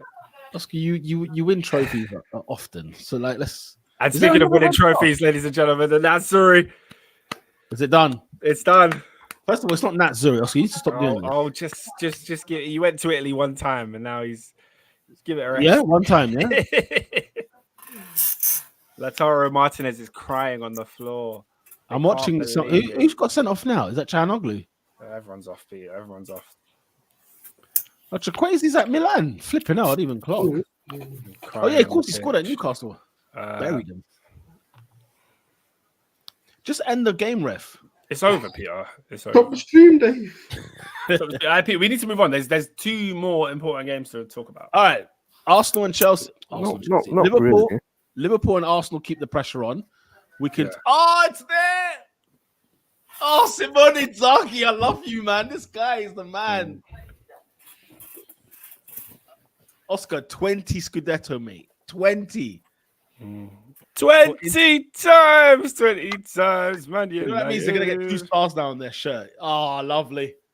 Lautaro's on the floor crying. It's a season of glorious emotion. Davido. My help. Arsenal winning at Wolverhampton Wanderers at the Molineux, 2-0. Yeah. 3 points, my friend. 3 points. That's it, mate. What's been a hard week? It's been a tough week. Last weekend losing to Villa and then going out of the Champions League, the quarterfinal stage. We are now back on top of the league, and have to ask Liverpool and City to come and drop catch points, up. bro. Yeah, bro. Hey, it is what it is, mate. But we got the job done. That's it, mate. Nothing special. I could tell the players they looked leggy, mate. If that goal didn't go in, boy. It was professional. You get in surgical with it. You know, your boy Trossard slaps it top bins. No, but we looked leggy though. Peter, no, you look leggy because you played a hard fought game in Munich in midweek. You're supposed to. If that goal hadn't gone in, mate. But question, can I ask you a question? Did City not look leggy on Saturday as well? Like you got to give yourselves like, I don't want to say grace, but like, yeah, you got. But I'm not saying a bad thing. Like, yeah, but mate, that's what I said. That's why I said this is the most professional thing. You know, you had a setback in midweek. Your heads could have dropped, and you could have lost this game. But you said, "Nah, we're coming out here. We're going to slap these lot up and do what we had to do." And please, hey, you see, Peter, when you see Raya, yeah, give him a tap on the shoulder. Great save. That's what we needed you. That's what we need you to do against Bayern, bro. Just make one save. Oh God. Just one save, man. Keep us in the game, bro. I'm sending a voice note to my Milan friend. So you crack on. I'm jumping right back. Don't worry, I'm right here. Look at this. Can we hear it? Oh. Yeah, he should have left it on the pod. He's a joker, but yeah, I switched off after that because I knew Wolves weren't going to score in it. But yeah, I knew Wolves weren't scoring. So Wolves laid down for you a little bit. It was quite sad. Yeah, that's ridiculous. They didn't lay down for us. They did, man. They got tons of injuries, first and foremost. Okay, they were still a good outfit. Do you know, after a week of hate watching, I thought maybe I was in for another one. I said, nah. They gave me nothing. Credit. I want to credit the first of all, Mikel Arteta's 11. I was very surprised at because I was like, brother, we are knackered. Okay, leave the boys alone. We're tired. Rotate that sun check, right? Guess what? Newsflash. You're not rotating on Tuesday night, and you're not rotating on Sunday night either. I think we're gonna play. I think Thomas Partey will play in midfield on tomorrow night. I think he was getting a dog's abuse up. I heard it come through on the TV. Brother, he was getting absolutely like.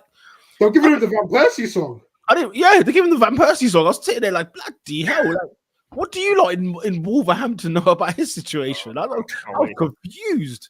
I was confused. Can't wait to sing that one on Tuesday. That's gonna be great. What are you gonna sing? All over it, mate. She said no, Thomas. Yeah, you're gonna be all over it. Said no. Brilliant. Funny, man. Obviously, what was our reply? You're right, Robin. You're right. Literally straight afterwards, because we're like, what can we say? We can't back Partey. We just got to go for Robin van Persie instead. Listen, it's this stage of the season, David. I could not give a flying monkey's nutsack what kind of performances we're going to do between now and the end of May.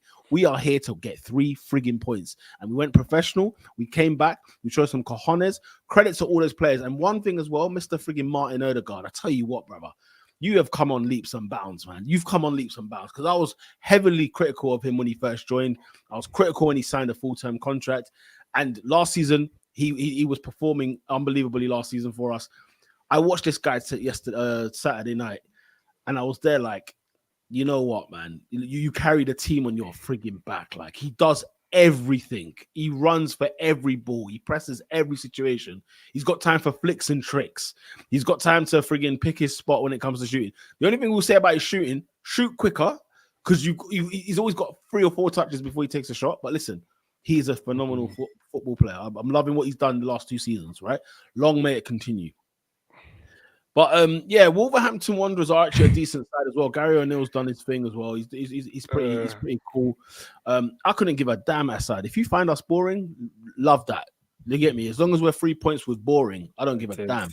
The next 2 games will be spicy though.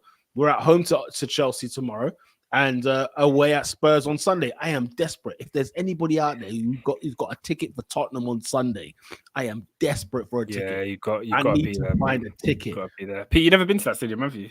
I've been before. What are you talking about? Oh, you have. Never mind. Don't ignore me. But I've been to that stadium 3 times. Once to see the Arsenal, once to watch them against Everton.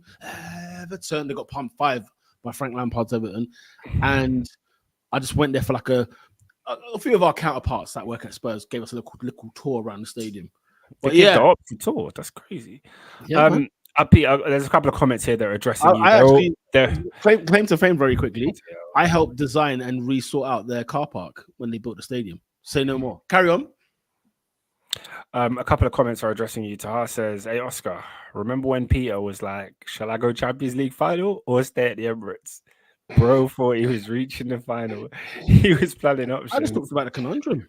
The conundrum that never was. That never was. You got to plan for these things. You got to prepare. If you plan to fail, if you fail to plan, you plan to fail. You get me? You got always got you look Tar. I'm not one of them guys, yeah, where it comes to June now, and then man are asking, "Oh, is there any tickets for the final?" No, I'm not that guy. For me, you got to have that. You just asked for tickets for Spurs, not for the lack of trying. Not for the lack of trying. Balotelli's going to be there. He's going to be there. What in the Arsenal end or the Spurs end? Hello, because. Yeah, that's a good question. Which end will you be in? Nat says Chelsea fans laughing like a pauper laughing at Bill Gates.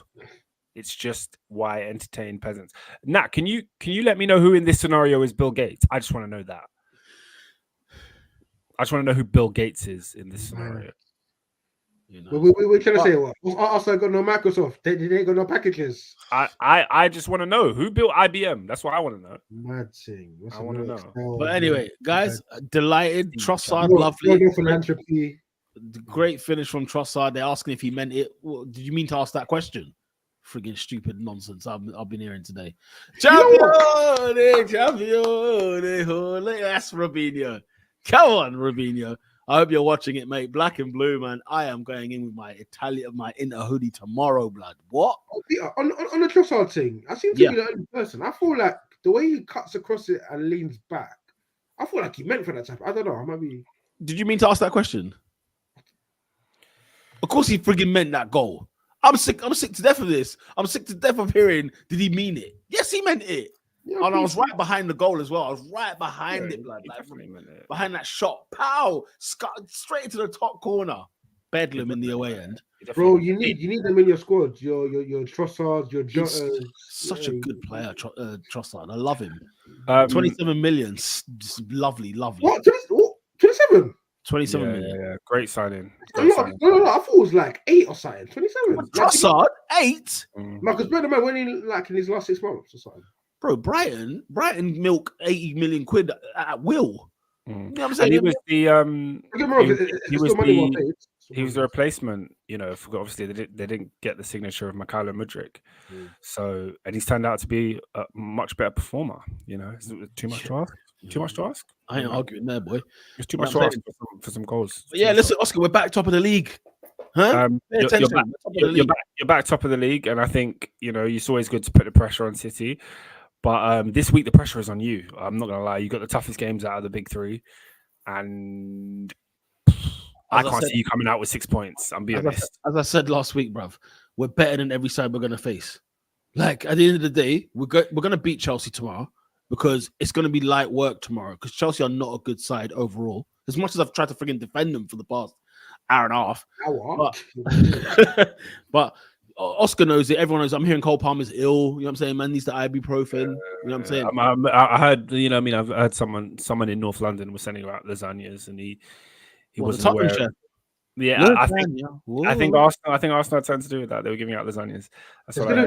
There's gonna be a Wenger memoir, right? Like 20 years from now, where we'll find out what happened in that day. Was 2006? He spills the beans. Oh, was it not?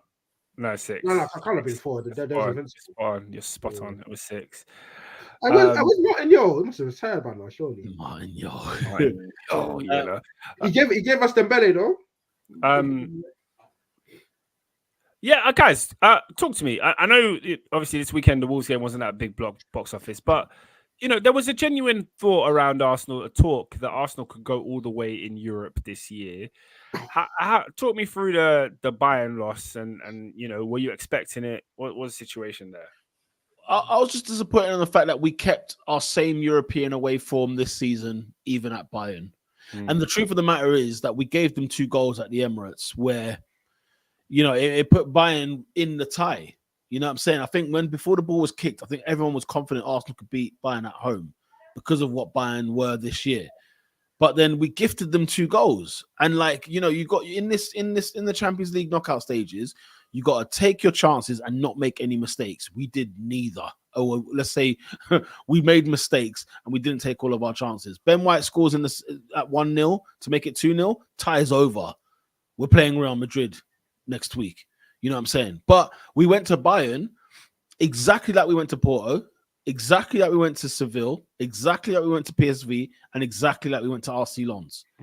We've been terrible away from home in Europe. We are green as grass.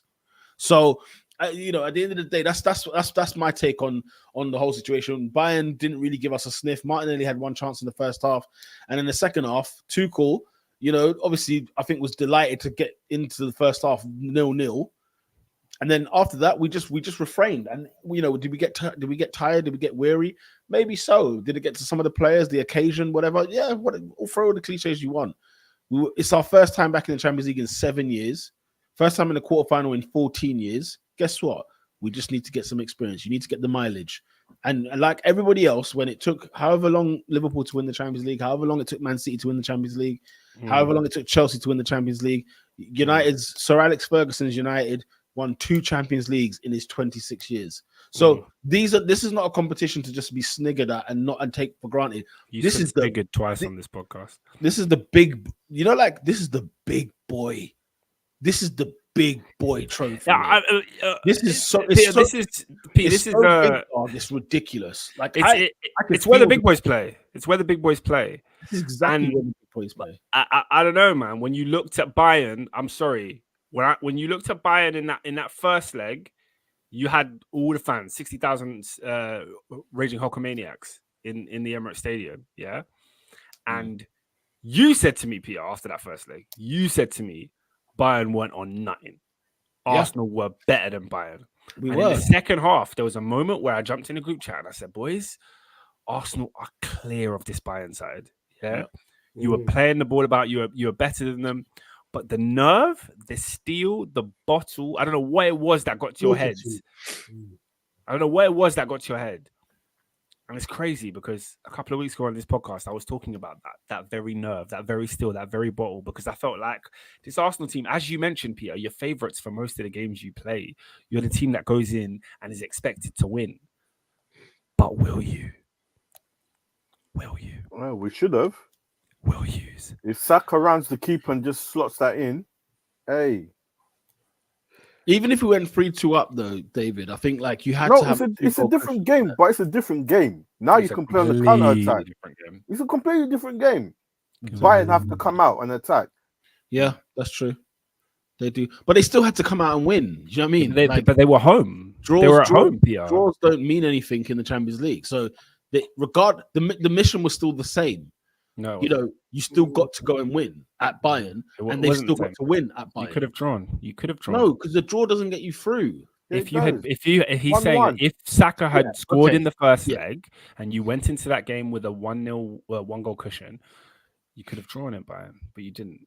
Yeah, unfortunately we didn't. SW6, we're winning the league at Old Trafford. You still think that? Because what's going to happen is that week when we play at Old Trafford, City go to Spurs on the Tuesday after.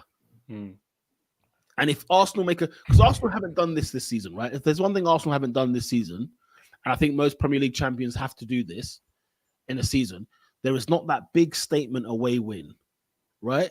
And you could argue Man United away, is that a big statement really because of who they are and whatever else? Well, when I give you context of we've won, I think once away at Man United, and that was during the pandemic. Since then, we had only won once away with a crowd at Man United when Jens Lehmann was the goalkeeper, when Ole Gunnar Solskjaer was on the other side. That's the last time we won at Old Trafford with a crowd. So it's a big statement to win with that kind of deficit on you. But even if you win at Spurs, it's Spurs ain't even a big statement winning there. We've won there before.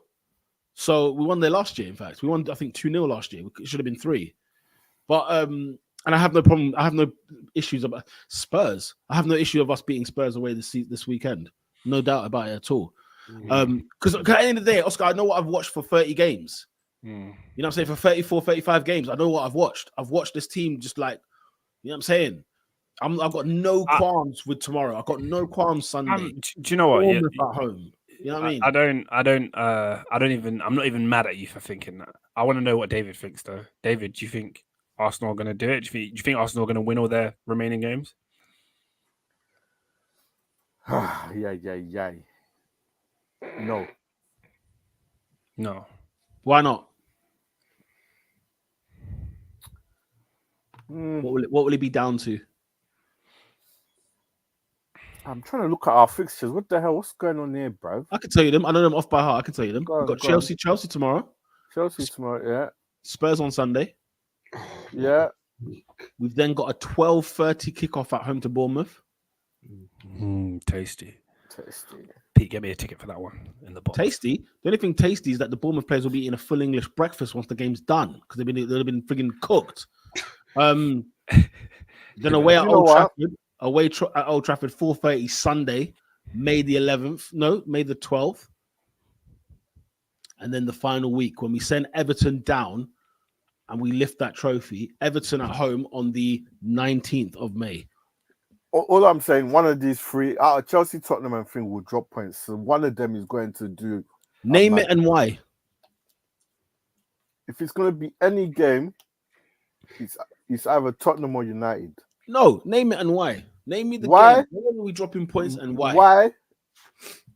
I would say Man United. Because? They will not let us win this. Have you watched them this season? Old Trafford will not forgive these men if they let Arsenal win the league on their ground. Again? Hang on. Again. We've done it before. We've done it again. We've done it before. Have you watched this Man United side? Look what they served us yesterday. They seem to turn up when Liverpool. They seem to turn up. Arsenal, I don't know. Liverpool, you would argue Liverpool kicking themselves. How the hell have we gone and scored 3 out there? David, if Arsenal score 3 goals at Old Trafford, we're not leaving with no points. Hey, we're not conceding 4 goals to this Man United side. Who knows, mate? I'll give you one, but we're not conceding 4. Jesus, mate, I think that would be.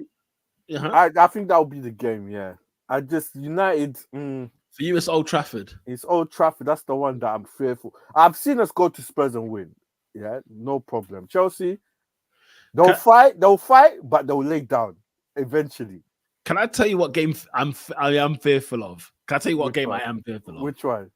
If there is one, somebody says to me, like, say someone says in the group chat, oh, I've seen into the future. Arsenal dropped points at one game this season, right? They dropped points somewhere at this game. Bournemouth at home scares me because it's a 12:30 kickoff. It's against this Areola side where I'm like, I've seen Emery come and give Arteta some lessons, and I'm thinking, not another Basque guy, not another Basque Spanish guy to come and give us total football. No, but I swear we bopped them like 4-0 earlier, though. We did, but it was in his infancy there. Bournemouth weren't the side at all. And then over the like the October, November months, they started putting things together. It's not the Bournemouth we met then. Let's put it that way. Yeah. It won't be the Bournemouth we met then. So it's just that you know what it is, because I feel like Arsenal in a game where you think there's pressure, Arsenal actually don't do too bad. I think in the big games we don't do too bad. So that even a Wolves away trip, everybody saw that as a skin that we could literally slip on, but because of that, it was almost like, yeah, we're here. We're going to arrive and play. But like at home to Bournemouth, I don't know. It gives me the Liverpool Palace vibe. It just gives me that little feeling. Where I'm just like, oh. Because I feel like you meant dispatch. I feel like it's comfy 2-0. Okay, it should be. Don't get me wrong, it should be. But if there was a game where you said to me we dropped points this season, I've got money on frigging Bournemouth being the case than anyone else. That's interesting. I bet that man. At home, 12:30 at the Emirates when people start getting twitchy. Did you feel that way about the Wolves game? Out of curiosity. No, Wolves. I walked in there and said, we have to pack this lot in. There's no Cunha. There's no Pedro Neto. There's no Ain't Nori. No, we need to pack this lot in. Shadira. Somebody came from Ipswich like 2 years ago. They brought a kid from school. They went to They went to a guy's school on Friday. They went to his classroom, and they said, "You're going to be in the squad on Saturday." And the thing is, you lot think I'm lying. No, bro. That's actually what happened.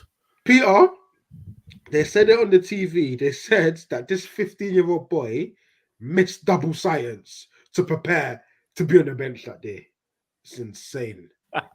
It's insane. That's what I they got said. to Wolves and I said, this is a hole. This is a all over place. No one warned me. No one's talking. You know what the thing is? No one warned you? No, Oscar, on the real, yeah? You didn't I tell told me. you it was one of the worst grounds in Premier League history. Did I not say it was one of the worst? Last week I said it's the worst ground I've ever been to in the Premier League. Wolves. Hey, listen. What's wrong with it? Is it A lot just of things old can be true. derelict? What's going on? A lot of things can be true. You didn't tell me I was walking into Stonebridge Park, right? To the estate of Stonebridge. Oh, no. It's not an estate. It's the turnstile to my away seat. Are you joking me? No, guys, I was standing outside Molineux and it was blocks. Like I was in Brooklyn. It was frigging blocks, brown blocks. And I'm like, no, this can't be your stadium. This can't be your stadium. Let me put it this way. When you're standing in the car park of the Molineux, you feel like you're standing in the car park of a Morrison's. That's what this stadium feels like. I was maybe not Peckham, a little bit gentrified now. But yeah, I mean, it's got a place where they're selling the Class A. That's where it is. It's a dump. It's a dump. I told you that. Total hole. I told you before you went, Pete. No, you said to me, yeah. I think it's one of the worst grounds in the Premier League. I did say that. You said it's a dead thing, but you didn't warn me about things like the searching, the freaking searching. I'm having to take out. You know, I had to take out my pocket. This guy searched me, right? I had to take out. I had a packet of tissues, obviously.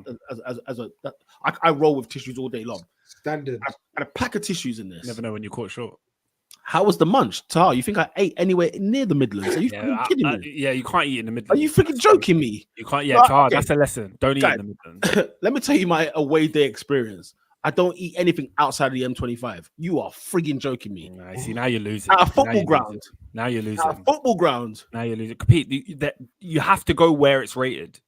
You have to go where it's rated. There's plenty of people that have scoured the league, the country, to find the best pies, the best hot dogs, the best scran. The best scran. You gotta go where it's good. This is why we die below 70 years of age. Have you the thing with working in a football stadium, is I see the sins that are committed. That's fair enough. Right? I see the sins in London. What makes you think? And trust me, let me be elitist or classist, whatever the word is. Listen, guys, if it's not in London, I don't want to know. I don't want to know about none of your stuff. Because think about it, right? Why is it that Bovril is such a big thing up north? Why? Beef juice. Because they drink. That sounds crazy. They drink. Yeah, come on, man. Tahar says nothing tops a pie at the Amex, and that's true. Nothing. You know one thing? Wait, hold on, Pete. Let's not act like. How can you can't pull me up on anything? I'm gonna pull you up on something because it's happened twice, and I thought, and I think I've listened to the pod back, and I'm like, how did I let that one go? But yeah, go on. No, because you and I both went to Forest Ground. City Ground. And we did. They've got the community. They've got the community where they've got City Ground. They've got the burger van community. Outside the stadium, they've got the burger vans and the hot dog vans. And listen. You know what I mean? It's not something I'm proud of, but I can't lie. You see, you know, Big Dave's burger van. When he's putting the onions, the caramelized onions and that. Oh, listen, a burger van. The smell of a burger van is you're at football. It's the smell. Football. That's proper football. That's a rite of passage. Outside the Brian Clough statue, you're having a burger. Outside the mustard on that bad boy. Come on, let's go. Hey, let's go. She told you the condiments are over there, love. You know what I'm like, where's my fork? Where's my ketchup? Pete, what were you saying about chili con carne in a pie? Is out friggin' outrageous. What? It's outrageous because we're talking about ingredients. Let me name the ingredients. Wait. Before you go, let me name you the ingredients. This has minced meat in it, right? Yeah. This has got beans. Yes. Okay. In a pie. Yes. Get the hell out of it. Peter, it's the best pie I've had. It's the best savory pie I've ever had. It's the best savory pie I've ever had. I've seen them burn the roof of their mouths, right, in football stadiums eating pies, especially during the game. Yeah. Normally it's a chicken pie, chicken tikka, steak and ale, something like that. this doesn't happen at Brighton because of the heating mechanisms that they employ at the stadium. Guys, the Amex is doing it right. And let me just reiterate to you, I don't think you guys understand this. My team lost 4-1, but I was satisfied. We saw you on TV, I swear. I saw you on TV in an all-black jacket. No, that was West Ham. That was West Ham. Was that West Ham? Oh, it was West Ham. And it wasn't on TV. It wasn't on TV. It was David that called me on David had you on camera. Yeah, man. Yeah, but anyway, David, have you got a picture of me offering out that West Ham fan when I was there? Was it 21? Oh yeah, of course, but I didn't save it, blood. I didn't save it. You got to send that, cuz. Taha says rumor has it. What's behind that? Behind that? I was with this little kid. Like literally, he was part of the firm, right? He's part of this firm, this Arsenal firm, and he's there. He's giving it to these West Ham United supporters. We're talking like proper Phil Mitchells. They will deal with you, right? Offering out this kid. I'm thinking, I look at it, it's a kid, you freaking moron, you idiot. You're talking to a child, you mug, right? Meanwhile, we've scored, it's 1-0. So I'm offering it to this guy's like, there you go, you scum. 1-0. Straight away, they equalized. The guy sends for me. He sends for me, man. Oh my God.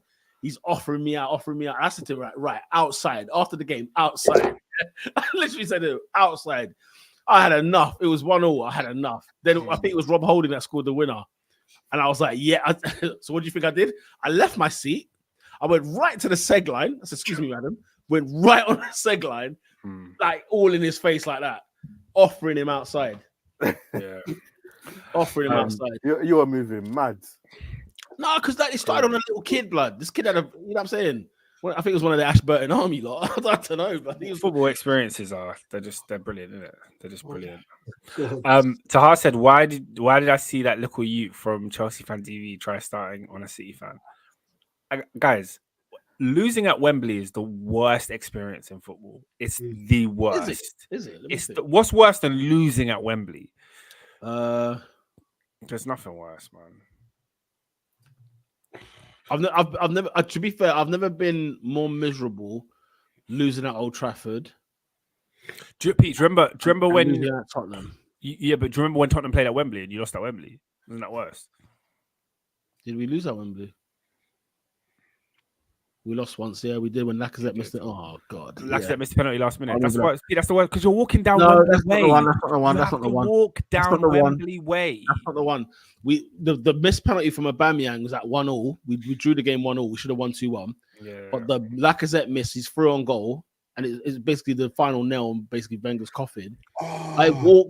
I walked from Wembley Stadium to the north to St. Raph's Estate. So basically to the North Circular where IKEA is and the McDonald's.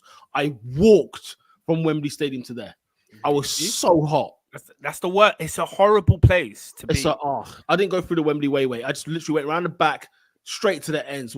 Cut through Neasden, Stonebridge. I was back in the ends. Jumped on a 2-3-2, bruv. Gone. Do you remember they used to have the Irish friends, and he must have been like, and then Lacker Mr. Sitter. He sent you the voice note, remember? Yes. He's baffed. Don't Are you talking to me? Yeah, I remember. Yeah, the Irish mate, and he was going off. My boy, I didn't know I sent you. I didn't know I showed you a voice note. Yeah, he sent me, and he's like, and then Lacker, Mr. Sitter. I can't do Irish accent. Lacker, yeah, Mr. Sitter. Shout out my guy Daniel, man. Pete, if you got a ticket, man, shout at me. Daniel wants a ticket. Anyway, it's still about, yeah. He's in Ireland, bro. He's down to come to London. He loves the Arsenal. Assad said, I genuinely think people who fight at football are mentally unstable. And have you clocked it's always a certain demographic? Yeah, certain demographic. And Peter. Guys, if you knew some of the incidents we deal with on a daily basis on a match day, bruv. Men's and women's games, Jesus, it's just Guys, behave yourselves at football games. Pete, one of my colleagues goes to the Arsenal women's games, and he said to me that he asked me if you were doing the music yesterday, and I said, "Yeah, you were." He said you were playing the tunes. Apparently, he played some bangers. I don't know. No, I don't know what to say. That makes me feel good. Okay. He said that the game was trash, but you somehow brought the atmosphere up with the music. Hey, that's what I'm talking about. Man's a DJ, you know. I think they forget that. Like even Oscar forgets it, innit? Oscar forgets it. My own brother forgets it. Where were we at? Was that a party, Michael Jackson thing? Was that a 40th birthday party?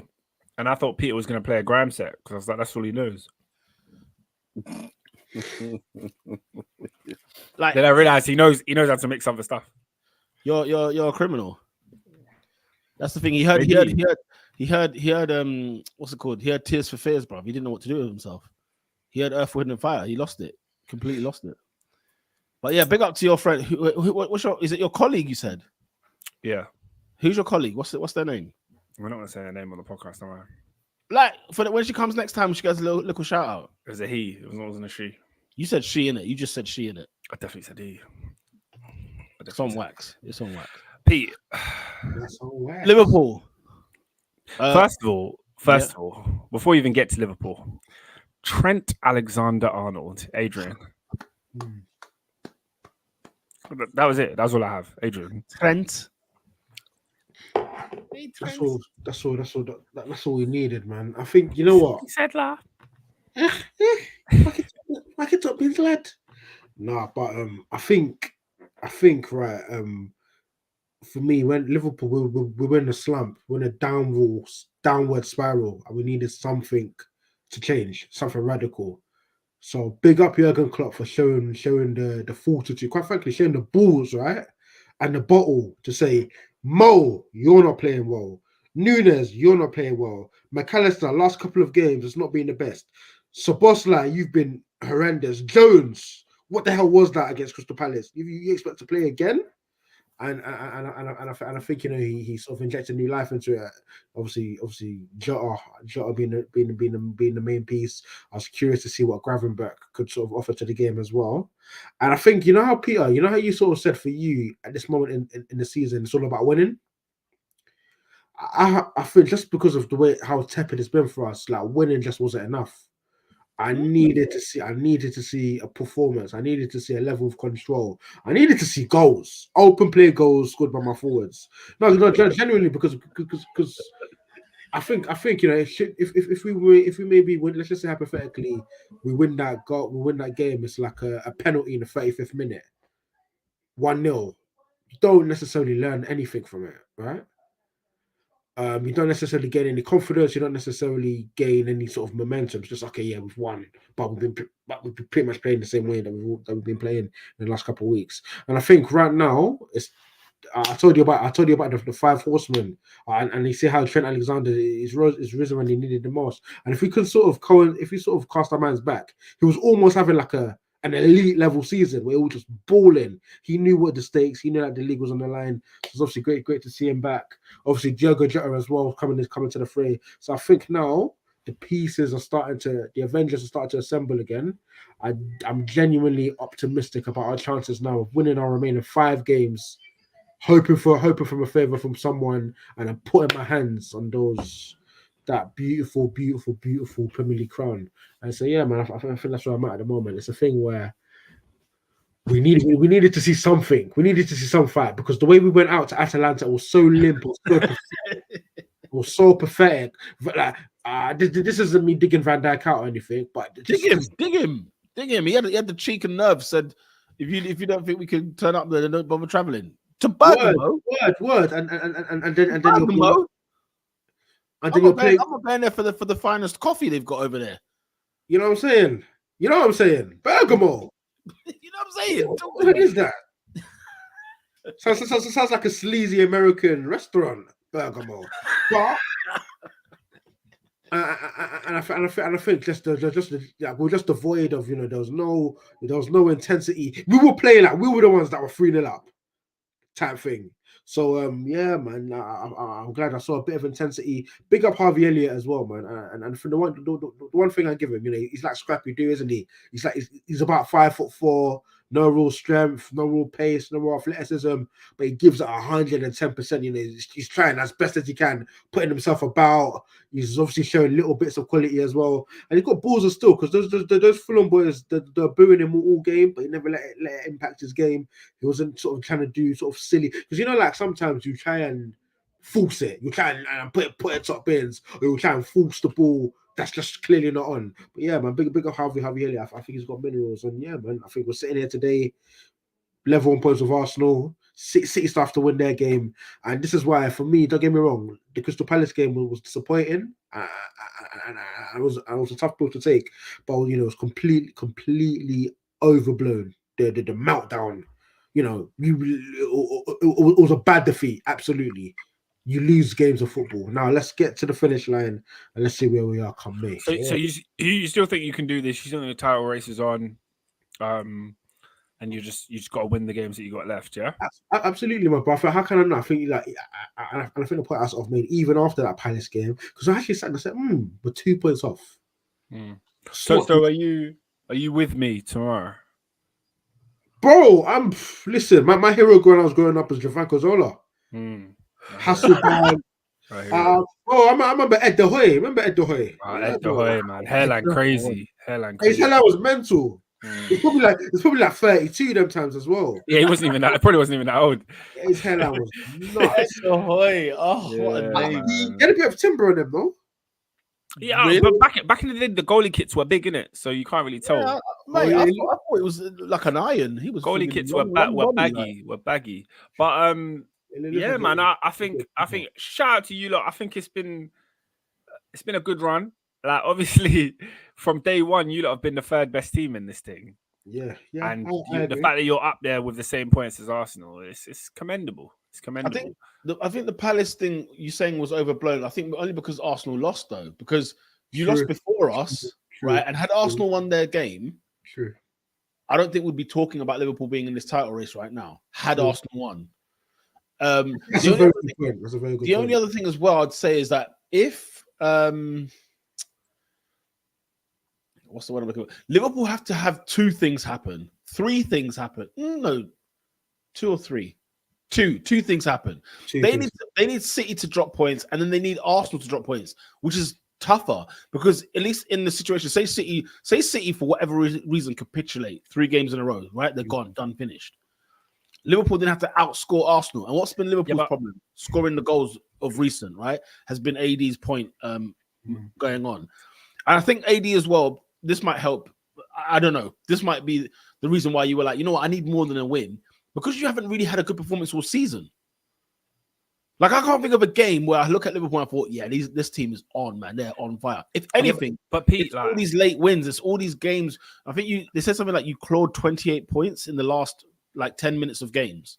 It amounts to 28 points. It's like what is going on there? Leverkusen stats. But Pete, your running is a lot harder.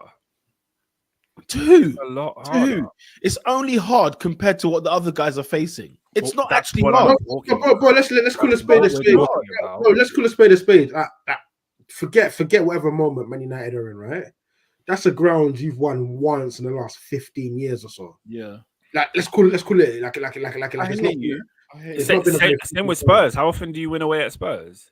We won there last year. The thing is, how often do you win away at Spurs? Well, not often, but look, guys, with all these stats you want to pull out, you're talking about 2 different Arsenal sides here. Did you win away at United last season? No, we didn't. But you saw why we lost at United away last season. Don't do that. Don't freaking do that.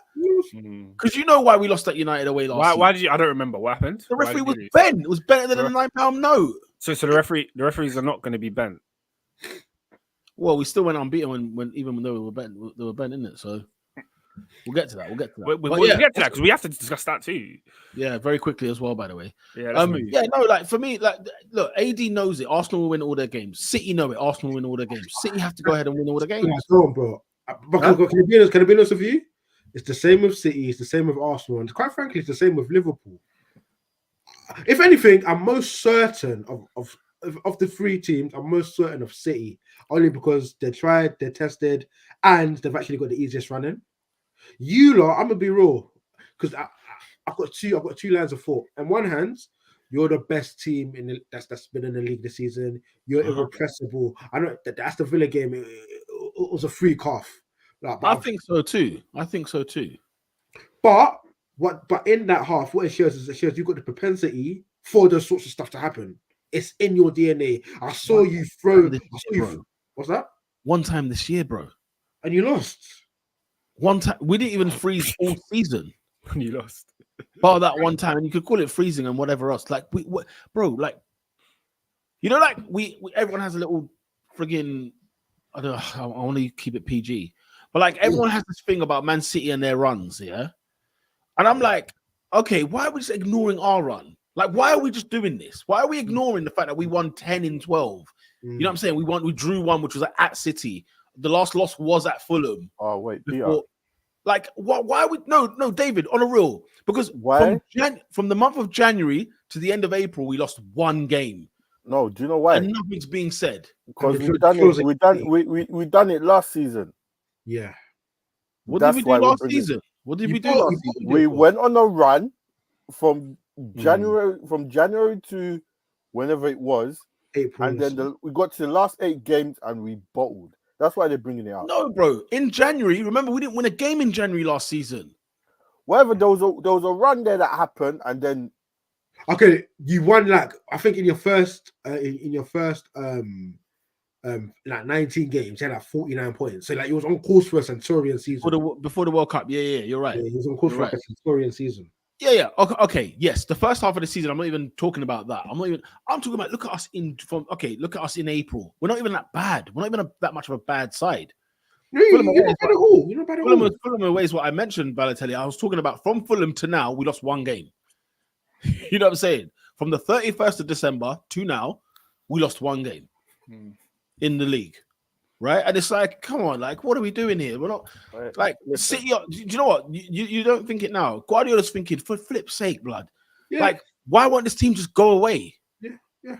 Because what's City's record? I'll have a look at it in a sec. But what's City's record been this half of the season? I'm sure they've racked up points. I'm sure they've been like, championship material. In my mind, the straight W's, bar Liverpool and Arsenal. In my mind, it's straight W's, mate. It's straight W's. I think when was their last loss? I'm pulling it up now. But like, you know what I'm saying? I'm just a bit like this. Wood hasn't lost in like 50 games for them. Give it to you like that. Obviously, when he's missing, they lose. But yeah, that's crazy. So that's crazy. Luton, they won. They beat Palace.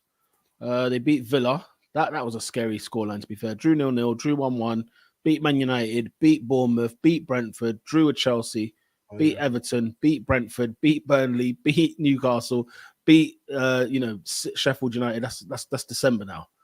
So like you think about that, right? And you think to yourself, if you're a City fan, you're saying, hang on a minute, we've been winning all these games. They ain't lost the game, by the way. I haven't seen a defeat yet. What's their last defeat? In fact, what was their last defeat? I'm pretty sure it has to be Wolves at Molineux. Look, they drew 2-2 with Palace at home. They beat Luton away. They lost to Villa. Villa in December. The Villa. Yeah. You know, Oscar, it was kind of criminal. And we refused to give Villa Team of the Week, though. And before that, to be fair, look, they hadn't won in like 5. Look, so they drew 4-4 with Chelsea, 1-1 with Liverpool, 3-3 with Spurs, which was a scandal. It was like 3 and 9 points. And then 1-0 with Villa. Wolves was I think the second game of the season or something like that, wasn't it? All right. September. Okay, so it's back late September, so quite September. And then lost to Arsenal back to back. I hear that still. They've still got to go to Wolves, haven't they? No, sorry, Wolves have still got to come to them. You know what I'm saying? But you're a Man City fan, you ain't lost since frigging Villa. Yeah. And guess what? They're 1 point at the top with all their games won in hand. 2 points already at the top.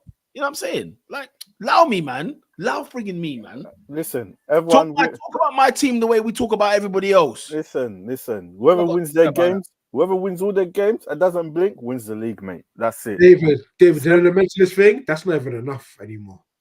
You can conceivably win all your games. That's true. And you know what, AD? Do you know what, AD? I'm taking that. I'm biting your hand off for that now. bro. I'll bite your hand off now to finish 2 points behind Man City at the end of the season, winning all of our games. But then Let's make City work for it on the last day of the season. Yeah. You need something. Who they play? Listen, they can't have guard of honor. Okay, they can't have a guard of honor this season. They can't. I don't think they will. That's what I'm talking about. That's Well, what you think it's going to the wire? Yeah? I think it's going to. There's 3 teams for 2 to fall away at this stage would be unprecedented. Even if one falls, let's say one gets a couple bad results. It's May next week. You know them way there. Bro. It's literally May next week. But look at that. Apart from Spurs, blood. Look at the rest of them. I'll pull up their fixtures. Apart from Spurs, bruv, the rest of them is just dead food, man. Well, what about that Forest? Just what about that Forest game? What about bruv, dead food? I love that you said that because what happened to them last season when they played Forest at the City Ground? What happened last time? Can you not remember? Didn't they get a point? They drew, exactly. Oh, Holland missed from like 1 yard away. Look at their next 2 games. They've got 2 away games back to back, by the way. Funny times as well. Brighton and Forest. Then they're at home to Wolves Saturday night 5:30. Love that. Like that's after Arsenal played 12:30 against Bournemouth. I like that. Fulham game. I like that. Fulham food. Fulham have given teams some trouble. They've given teams trouble. I was actually kind of nervous going there. To be honest. Yeah. So you should listen. Any 12:30 kickoff is difficult. And then guess what, guys? Spurs right here. They've got Champions League to fight for. If Spurs have got anything about them. Dead food. This is Ange Ball, bro. If they've got anything about them, yeah. Now listen, West Ham United, I'm not giving them I haven't got a forget that. But I'm looking at these. Listen, guys. There's what? Can I declare something to you lot right now? Yeah, go on. Pete. There's one more twist in this title race. That's what. Pete, can I just say, Pete, if the title race is still as tight as it is now, coming to that second to last game of the season, and Spurs are going to play Manchester City, and Arsenal could still win the league. Guys, I implore you, WCW bash at the beach. Yeah. Oh no, I'm thinking of the wrong thing. No, you're right. Bash at the beach. It wasn't Bash at the Beach. What was it then? It wasn't Bash at the Beach. I'm thinking of the finger poke of doom. That's what I'm thinking of. Ain't that Bash at the Beach? Nah, that's Bash at the Beach is Hogan. Was it not Stardust? Was it not Stardust? Is it Starcade? I think it is. Starcade. Or not? Yeah. Halloween Havoc? Halloween Havoc? I love wrestling, man. Adrian, it's in my bones. I It love was Star Me. Oh no, it was just a nitro. I've googled It was it. a nitro. What, Jeff Jarrett?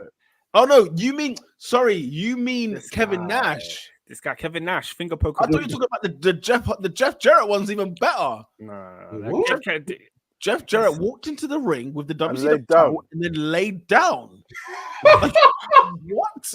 Oscar? At least Hogan, for the sake of wrestling and kayfabe, Hogan at least touched Kevin Nash. Okay? Okay? Jeff Jarrett walked in. Are you mad? Do you know? Was Bash at the Beach, by the way, 2000.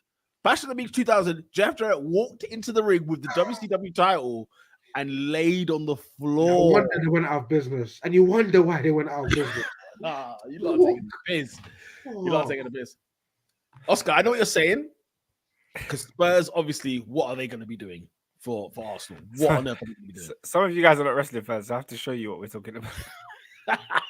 Wait, Pete, how do I do the Zoom thing? There he is. This is what Spurs are going to do. This is what Spurs are going to do. That was a death-defying touch. I can't lie. Boom. Spurs are lying down for City like this. He must have hit a nerve ending or something. A nerve ending went, mate. I can't lie. A nerve ending went. Nah, Oscar, you're a criminal. How can you bring that up? It's happening. How can you bring that up? Let's move. The only thing I will show you guys is simply this one. If man gave us Nitro, nigga, I'm gonna give you Bash at that friggin' beach, nigga. I'm gonna give you that Bash at the beach. Why so many N-words? This is what guys. Jeff Jarrett entered the ring like this. That's what I got to say about that. Wait, what? He entered the ring. He entered the ring and laid down. Hogan's face is furious. But what's the story? Is it just Hogan said I'm winning and Jeff said nah? I'm pissed. How pissed off do you have to be to lie down? Hulk Hogan's one of the Said, funniest people on earth. Hogan You said, know? I'm not losing to you, brother. He's a He was narcissist. not having it. He was not having it. Goldberg won 176 matches in a row without defeat on Nitro. By the way, they just gave that to us on Nitro. And they just added days to that when he didn't even do it. WCW is the worst wrestling company that's ever existed. Honestly, man. But it was also J. so sick. With the guitar, you know. Spending my days working hard on the go. Anyway. All right, lads, where we going, brothers? Yeah, come on, man. Listen, It's late. we need to end with this. Let me share one more screen. I'm sharing like I'm friggin' Jack Wilshere. The only thing I need to share is this. Bullshit. Peter's a celebrity. He must have 20 notifications, 20 plus. He's not even Damn checking. it, man. Leave me alone. This Nottingham Forest statement, guys. What the hell? Can we start with what happened on the pitch, please? All right, let's start with what happened on the pitch. Can we start with one of the worst refereeing and VAR performances of this season? We've ever seen. VAR scored a hat-trick. Have we ever seen that before? Has VAR ever had a hat-trick in the Premier League? Same player as well. 3 horrible decisions back to back that is going to cost Nottingham Forest their place in the league. It's a disgrace. Disgrace, bro. It's an absolute disgrace. Nottingham Forest is staying up there. Forest is staying up. It doesn't matter, Pete. It doesn't matter. It's a disgrace. And Stephen Atwell in the VAR room. Stuart Atwell. I love how you just ran with it. Stephen? Who's Stephen? Atwell. Have you seen the video of that guy who's screaming at Atwell the whole game and then he's not even a referee? Oh my god, that's too crazy. That's too crazy. That's funny. No, but yeah. Stuart Atwell is in the VAR room. What do we find out? He's a lifelong Luton fan. Come on. Now, Oscar Forrest are just calling him Ben. That's Vince McMahon couldn't write this. That's what they've done. Apparently, Nottingham Forest forewarned the Premier League. They said, "Yo, for this game on Sunday, my man in the VAR room is a Luton fan. Can you remove him, please?" PGMOL said no. Stuart Atwell has not officiated a Luton game this entire season. The game that he officiates, obviously, Everton versus Nottingham Forest. Luton are not involved in this, but they are. But they very much are. They would have loved a draw. If not a draw, they would have loved Everton to win. And guess what? Everton did win. No, Oscar, explain that to me. I'm so on board with it. No, explain it to me, though.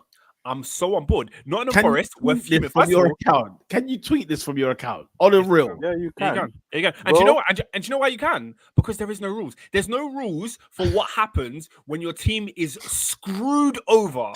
Like screwed. What's the protocol for when you're screwed over? What do you do? I don't know. I don't think there is one.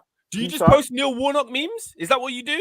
Peter, I've read up on this properly, yeah? Every season, the referees fill out their teams, who they support. They're human beings, no problem. Brav, if it is found to be true that this man is a Luton fan and was allowed to referee this game, which has implications on the relegation, which can cost clubs millions, bro, someone needs to be fired, bruv. You're bringing the game into disrepute, bruv. We're all going harsh, 2 points deduction on financial fair play. Nah, bruv. Someone needs to lose their job over this, bruv. There is no way you allow Luton He's a Luton. That's like imagine Chelsea are playing Arsenal and a Liverpool fan is on VAR. Bro, you can't do it. Peter, you're getting I'm screwed. not flagging anything. You're getting screwed. It's not happening. Yo, blood. You brought the game. Guys, there was 3 clear-cut penalties. Okay. VAR said no. Can't lie. You know what it is, yeah? I see the first challenge. I thought, oh, he's got away with that. How's he got away with that one? The handball. And then the one when he scythed him down from behind. What the flip is going on? Like, what the actual flip is going on here? This is bent at the highest level. The refereeing in this country is a freaking farce. And I said to you guys, from Villa away and Newcastle away, I can never talk about these jabronis again. I was never, ever going to do it. But these 3 challenges, guys, that happen in the same pitch, on the same day, by the same player. Crazy. Come on. Now, Pete, you know you're talking about the Nottingham Forest tweet. When I saw the tweet yesterday, I thought this is a bit mad. The fact that they're talking about the fact that he's a Luton fan, but I didn't know that was a rule that they make sure you declare what team you support and you don't officiate on your team. So the Premier League have made it clear that they understand that that team biases can come into effect. So that's why Atwell has never officiated on a Luton game, because he's a fan. So when Nottingham Forest raised this issue before the game, they say, yo, there's a conflict of interest here. My man's a Luton fan. He can't officiate Luton games, but he's officiating this game. Can you sort something out? No, and but then you know what, I get 3 penalties taken away from me. Yeah. 3. The Not thing is, one. Forest have a portfolio to take to court and say, this is what we tried to do to stop this. And then look what happened to us on the day. And Pete, on the in the United game, against Coventry, bare people were saying, "Oh, they should have let the offside go. They should have let offside." Bro, offside is black and white. Yeah, Offside, isn't it? These were 3 open to interpretation decisions that the referee said no, and VAR looked with slow motion cameras and also said no. It's egregious. It's egregious. And the thing is, Oscar, you know they got 43.1 million views for this tweet. They don't have 43 million followers. Mate, I can tell you how many followers they got. 670. They got They're 670. sniffing a mill. KSI got more followers than them on his burner. And they have 43 million views of this. Guys, this is a farce. And I mean this literally. You look up the word VARcicle. This is what this is. No, this is what this is. Look at the line where it says our patience has been tested multiple times. Bro, they said Pete, they warned him. They warned them before the game. Bro, it's a disgrace. Guys, yeah. No, on a real. I get annoyed when Neville commentates on Man United games. That's how I get annoyed at that. But the VAR, man. No. Bro, the level of refereeing in this country is a shocking disgrace. It's a joke. That's why we can't talk about refereeing decisions. You know, guys, since that situation in 2023, a lot's happened since. I've then got Mr. Mark Clattenburg writing a newspaper article yesterday. Was it yesterday or today? Today even. He wrote a newspaper article column. These men are frauds, blood. These men are all frauds. Hey, do you know who I have to respect? Whenever you spoke about that. Sorry, go ahead, David. What's his name? Keith Hackett. Is it Keith Hackett? Keith Hackett. He's been on these refs for time, blood. No. Did you guys see Sky Sports where Gary Neville? Yeah. Oh, guys, Gary Neville came out and said, "Mark Clattenburg, you have to resign." Right. He came out and said tonight, in response to that tweet, Mark Clattenburg should resign from his job at Nottingham Forest. Bear in mind, guys, let me just clarify. Let me just talk to you about where we are in life. Yeah, Mark Clattenburg is a Gladiators referee. That's who he is right now. But Gary Neville said he must resign from his post at Nottingham Forest to back the referees that he's no longer a part of. He's retired. He's not referee anymore. He's not referee anymore. What? He's like, no, to back them on this decision when they have set a precedent across the league. God. They do not let referees referee the team they support. So why, when there's a clear conflict of interest, are you not taking that referee off the game? Oscar, there are a shower of horsemen you're refereeing in this country. It's an absolute shower. No, it's arrogance. It's brutal. Absolute arrogance, mate. The guy is a pundit. What is he called? A referee? What? Analyst. Yeah. That's his job title at Forest. I mean, look, people are saying, Forest needs to act professional. I'm sorry, guys. There is no way to act. No, but there's no way to act. Listen, I'm with them on the thing that, the way I stand with referees, I don't even talk about them anymore. That's my stance on them. That's how much of a disgrace I think they are. All of them, right? That's how much I think about them. To come out and say, there's a Luton fan in the garage, yeah, brother. I'm sorry. You're then saying he's cheating. Pete, if they said it post, I would hear you. But these man forewarned them. They said, guys, you can't put it on your tweet. Atwell is at the game. Sort it out, because if something goes down, I'm gonna be mad. And then 3 stone wall penalties. Yeah.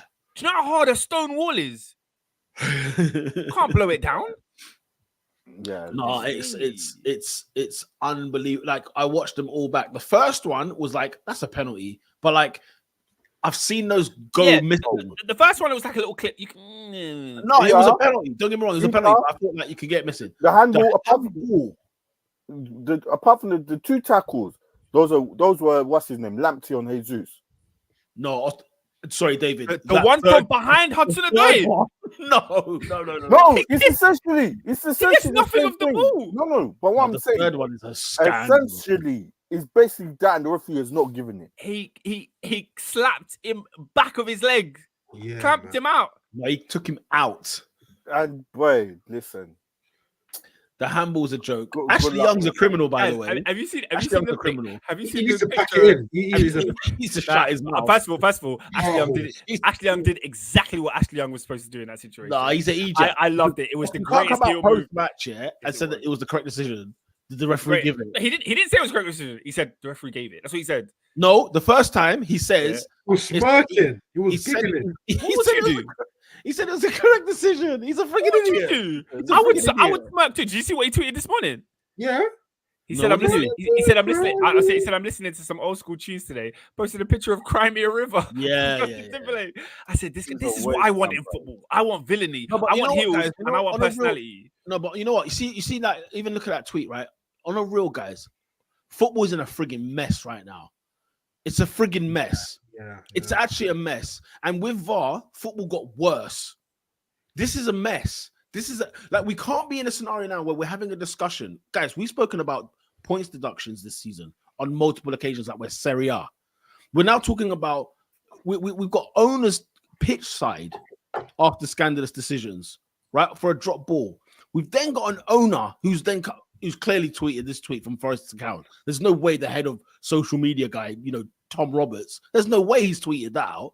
There's no way. And surely somebody above him said, listen, give me the login. Sir, you can't tweet this. You can't do this. Give me that phone. Give me the frigging phone. Give me that tablet, for goodness sake. It's the fact that it says NFFC will now consider its options. And we've got Neville and Carragher having a moan about what are options. Listen, look, bro, they can do whatever they want, okay? There's options, clearly. But guys, football is in especially the Premier League especially is in a frigging dire state. This has been one of the worst Premier League seasons of all time, admin wise. It's been the worst season I've seen ever in the Premier League, ever. No, man. Oscar, name a worse football administration than the Premier League 2023-2024 season. Name it. I think the worst thing that's happened this season is what happened to Liverpool. I think Liverpool at Spurs. I'll give you the list. Give you the list. Listen, this is up there. Liverpool at Spurs. Yeah, another Spurs game. Liverpool at Spurs is a disgrace. It was a farce. City against Spurs. Yeah, when Haaland's threw on goal, the referees pulled it back. Oh yeah. He pulled it back for a free kick. No, they wanted to stab him. They wanted to stab him. They all wanted to surround that referee and choke him to death. We've then got balls that have gone out of play at Newcastle. Out of play. It wasn't out of play. And then man got fouled. We've got people who score goals when the defender handballs the ball first, and we're just disallowing the defenders handballed the ball first. We've got a team who got given an 8-point deduction just out of nowhere. Just throw it out there. Wolves Man United opening day. Wolves versus. By the way, I didn't get onto Gary O'Neill because you know what Gary O'Neill's been banned for. You know what fine he got the other day. What was that? When he said people that don't know, we got people running football games that don't know nothing about football. That's what he came out and said. They freaking fined him straight away. They said, "No, hell no, you can't talk about our referees like that." He said they don't know about the game of football. He called them out 2 weeks ago. I can't remember what happened at Wolves. Wolves have had a few decisions this season where you're like, excuse me? Opening day, as Assad said, Wolves against me was a frigging disgrace. A disgrace. What Onana did to that. No, Oscar. I haven't seen him. Is that 6'7" striker? No, Oh, that was a assault, mate. like Cladzic or something. I haven't seen him No, since. I'm trying to think of what wrestling move that is, but it doesn't even exist in It's wrestling. a clothesline, bro. A flying No, clothesline. but it was 2 hands. It Like was a leap it was like in. a bear hug, but a leap. It was Oscar, insane. It was like it was almost like a pounce. What's the You Grealish penalty case? What happened with Grealish penalty? Yesterday, your game, no? Oh, yesterday. Oh yeah. I forgot about that. Yeah, that's light though. That's light. That's a light injustice. Oscar, in football administration history, there's never been a worse season than 23-24. Never. I can't like. Do you know what I need? And you know, there's 2 contenders that can really challenge the season, because one of them was when Man United scored a goal after the game was finished. Crazy. Okay, there was that one, and then Although that happened, I saw that happened this season as well. No. No, it That didn't was happen last this season. I think it No, was something happened this season that was similar. Never mind. Continue. And then also the time where, you know, was it Palace again? Was it Villa? It involved Villa, because I remember Villa scored a goal. COVID. Yeah, COVID. Yeah, it was during COVID. The buzzer didn't go off. Ball went in, but the watch didn't go off. Oh, that's a disgrace. It's a disgrace. And then they went down that year, no? Yeah. Yeah. No, also, what needs to add to this year? I know you guys won't like it, my words. but when against Bayern Munich, when Raya just passed the ball to Gabriel and he just picks it up. What? And they still do it now. He just picked up the ball. It was in play. They were doing it all day at Wolves. We're like, No, I didn't see it. I didn't see it. We're Ref said he didn't see it. we're shy. Don't pick it up. You know what? I think if I was a ref, I think I would have bottled that as well. You know, Yeah, I would have bought it too. I would have bought it. He bought bottled it. 60,000 at the Emirates. I would have bought He's it. like, I can't give the penalty here. I mean, I'll tell you one thing. You know what? Who was the referee at Wembley for United Coventry? Because that guy had a set on him to give a penalty in the 95th minute. He had a set. He had great. It was a clear penalty. Yeah, but he had great Oscar. Doesn't mean you give it. No, I think in case of that, it would have been harder to not. I remember Real Madrid playing against Juventus at the Bernabeu. Juventus were like 3-0 up, right? And there was this crazy comeback from Real Madrid. Then there's a penalty in like the last kick of the game, and Buffon was like, "You can't give the penalty. You can't do this to us. You can't do it in football." It's like it was a blatant penalty, but you don't give it. No. Fair play to that referee, because the cojones on him, grapefruits. Got set. Yeah, literally got set. Cucurella's hair pull. Oh my. Cucurella's hair pull. Ref came out and said, I didn't want to send my mate to the VAR. No. He said my mate, he'd given out 8 yellow cards. He'd already booked both managers. I didn't want to send him to VAR again. That's what he said. That tells you all you need to know. Football is a disgrace. It's a disgrace. That's all I got to say about that. Right, guys, goal of the week. Trossard, mate. Leo. Better than Gravenberch scored an absolute. Better than Odegaard? Yeah, I didn't even see that goal.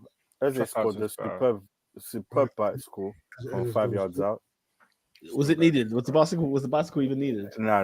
No, it just made it emphatic though, didn't it? It did. Big up Oliver Glasner, by the way. Maybe things are coming to fruition. Yeah, man. Palace, keep an eye on them. The man is saying Trent.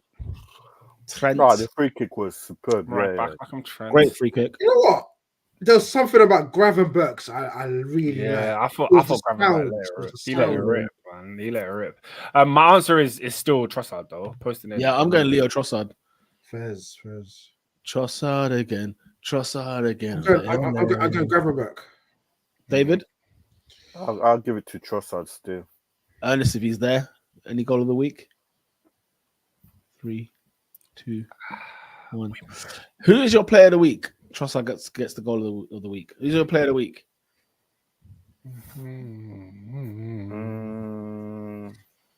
Declan Rice was outstanding on Saturday. Was he? Yeah, he was. When he moved into the 8, and the thing is, he had more energy after 90 minutes. It was ridiculous. Yeah, that was crazy. That run for he was unreal. He was unreal in that game. So too was Odegaard, but Declan Rice for me up in the flesh. What about Haji Wright? Let's talk about that. 2 penalties at Wembley. Ice. Yeah, ice in his veins. You know what? It's gonna sound so silly, and I don't know why, but I just when I heard his name, I just got flashbacks of Mustafa Haji. Yeah, because he used to play for Coventry as well. Coventry, yeah, literally. Yeah. Good times. Okay, let's get a vote in. I've gone for Declan Rice. We bought him off price. Declan Rice. We got him off price. That's the new song for him. That's the new song. I'm gonna be real with you, man. I didn't watch a lot of football. I only watched the big games. So I guess who was the man of the match in your game? Nah, no, it can't be none of them City players. It was Bernardo Silva that got it, but it can't be him. No. Jermaine Genius gave it to De Bruyne, actually. Oh, yeah, because he made an awful amount of tackles. Made so many tackles. And it was one tackle. Yeah, I mean, it's tough to select. If you didn't really watch the footy.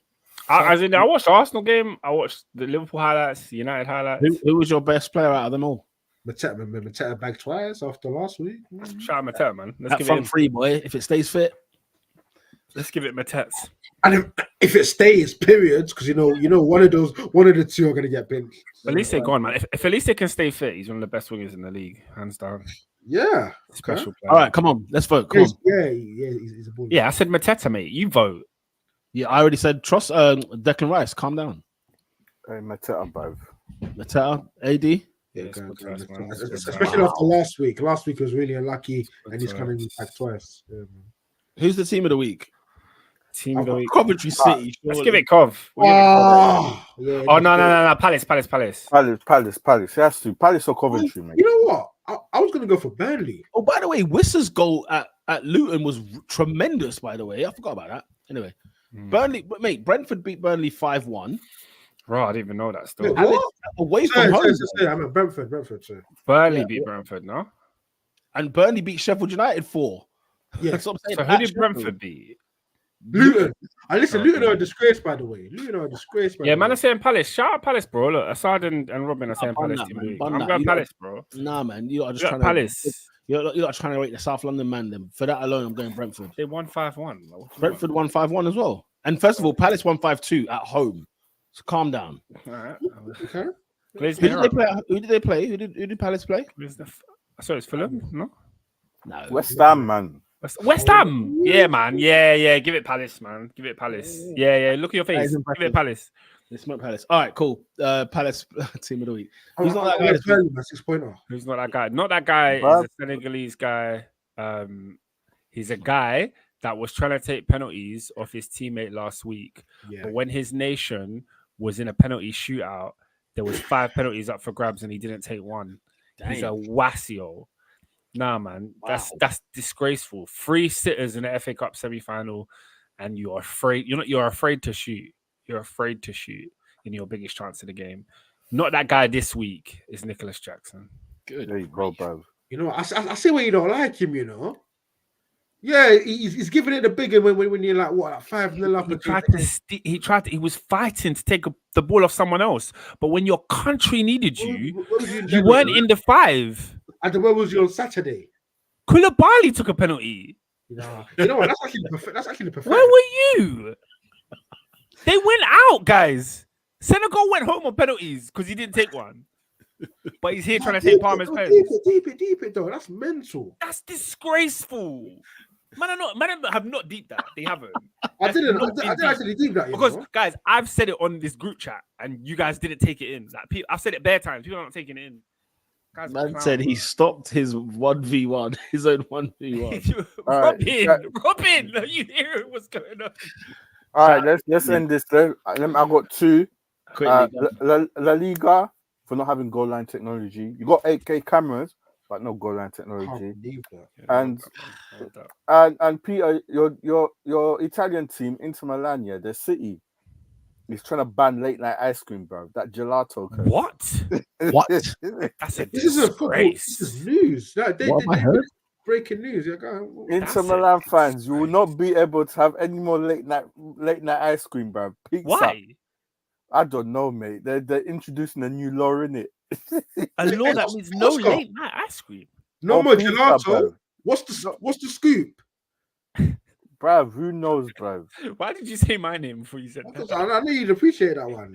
They say from the deputy mayor, the goal is to seek a balance between socializing and entertainment and the peace and tranquility of residents. So what, man, am I going rowdy over gelato at late nights? That's crazy. I can understand if they were shutting down bars and alcohol. And hey, Milan, bro. Congratulations, Inter Milan fans, but boy, your mayor is not that guy. Man, I'm saying Jude, Hala Madrid. Pick up Jude, man. He's living it's not even a dream anymore. What do you even call this? What do you even call it? What he's doing, man? 21 years old, El Clasico winner. Nah, I'm sorry, the mayor of Milan. What are you talking about? That's a mayor in Milan. That's a mayor. Yeah. That's what that is. Oh, right. That sums up this week's Top 4 podcast. You guys have been tremendous. As always, as per usual. Guys, the big games are on this week. Arsenal at home to Chelsea tomorrow night. Manchester City travel to Brighton and Hove Albion. Liverpool are in the Merseyside derby away at Everton on Wednesday night. Guys, there's a lot of football to watch this weekend. We'll be back. Because on the weekend as well, Arsenal are playing Spurs away. What's Liverpool got on the weekend?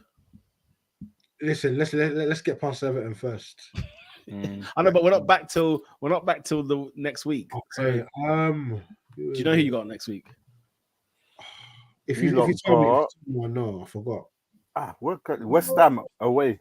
Yeah, yeah. Light work, blood. I don't know. You know what? They look like they've down tools. They have.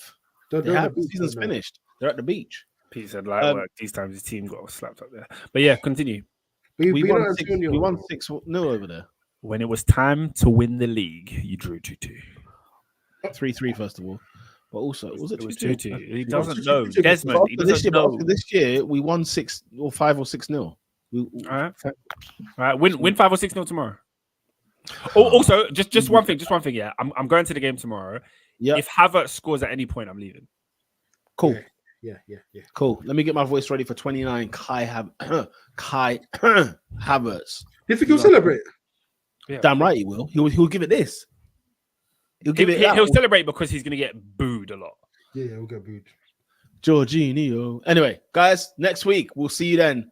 Until next time, peace. Later. Ciao.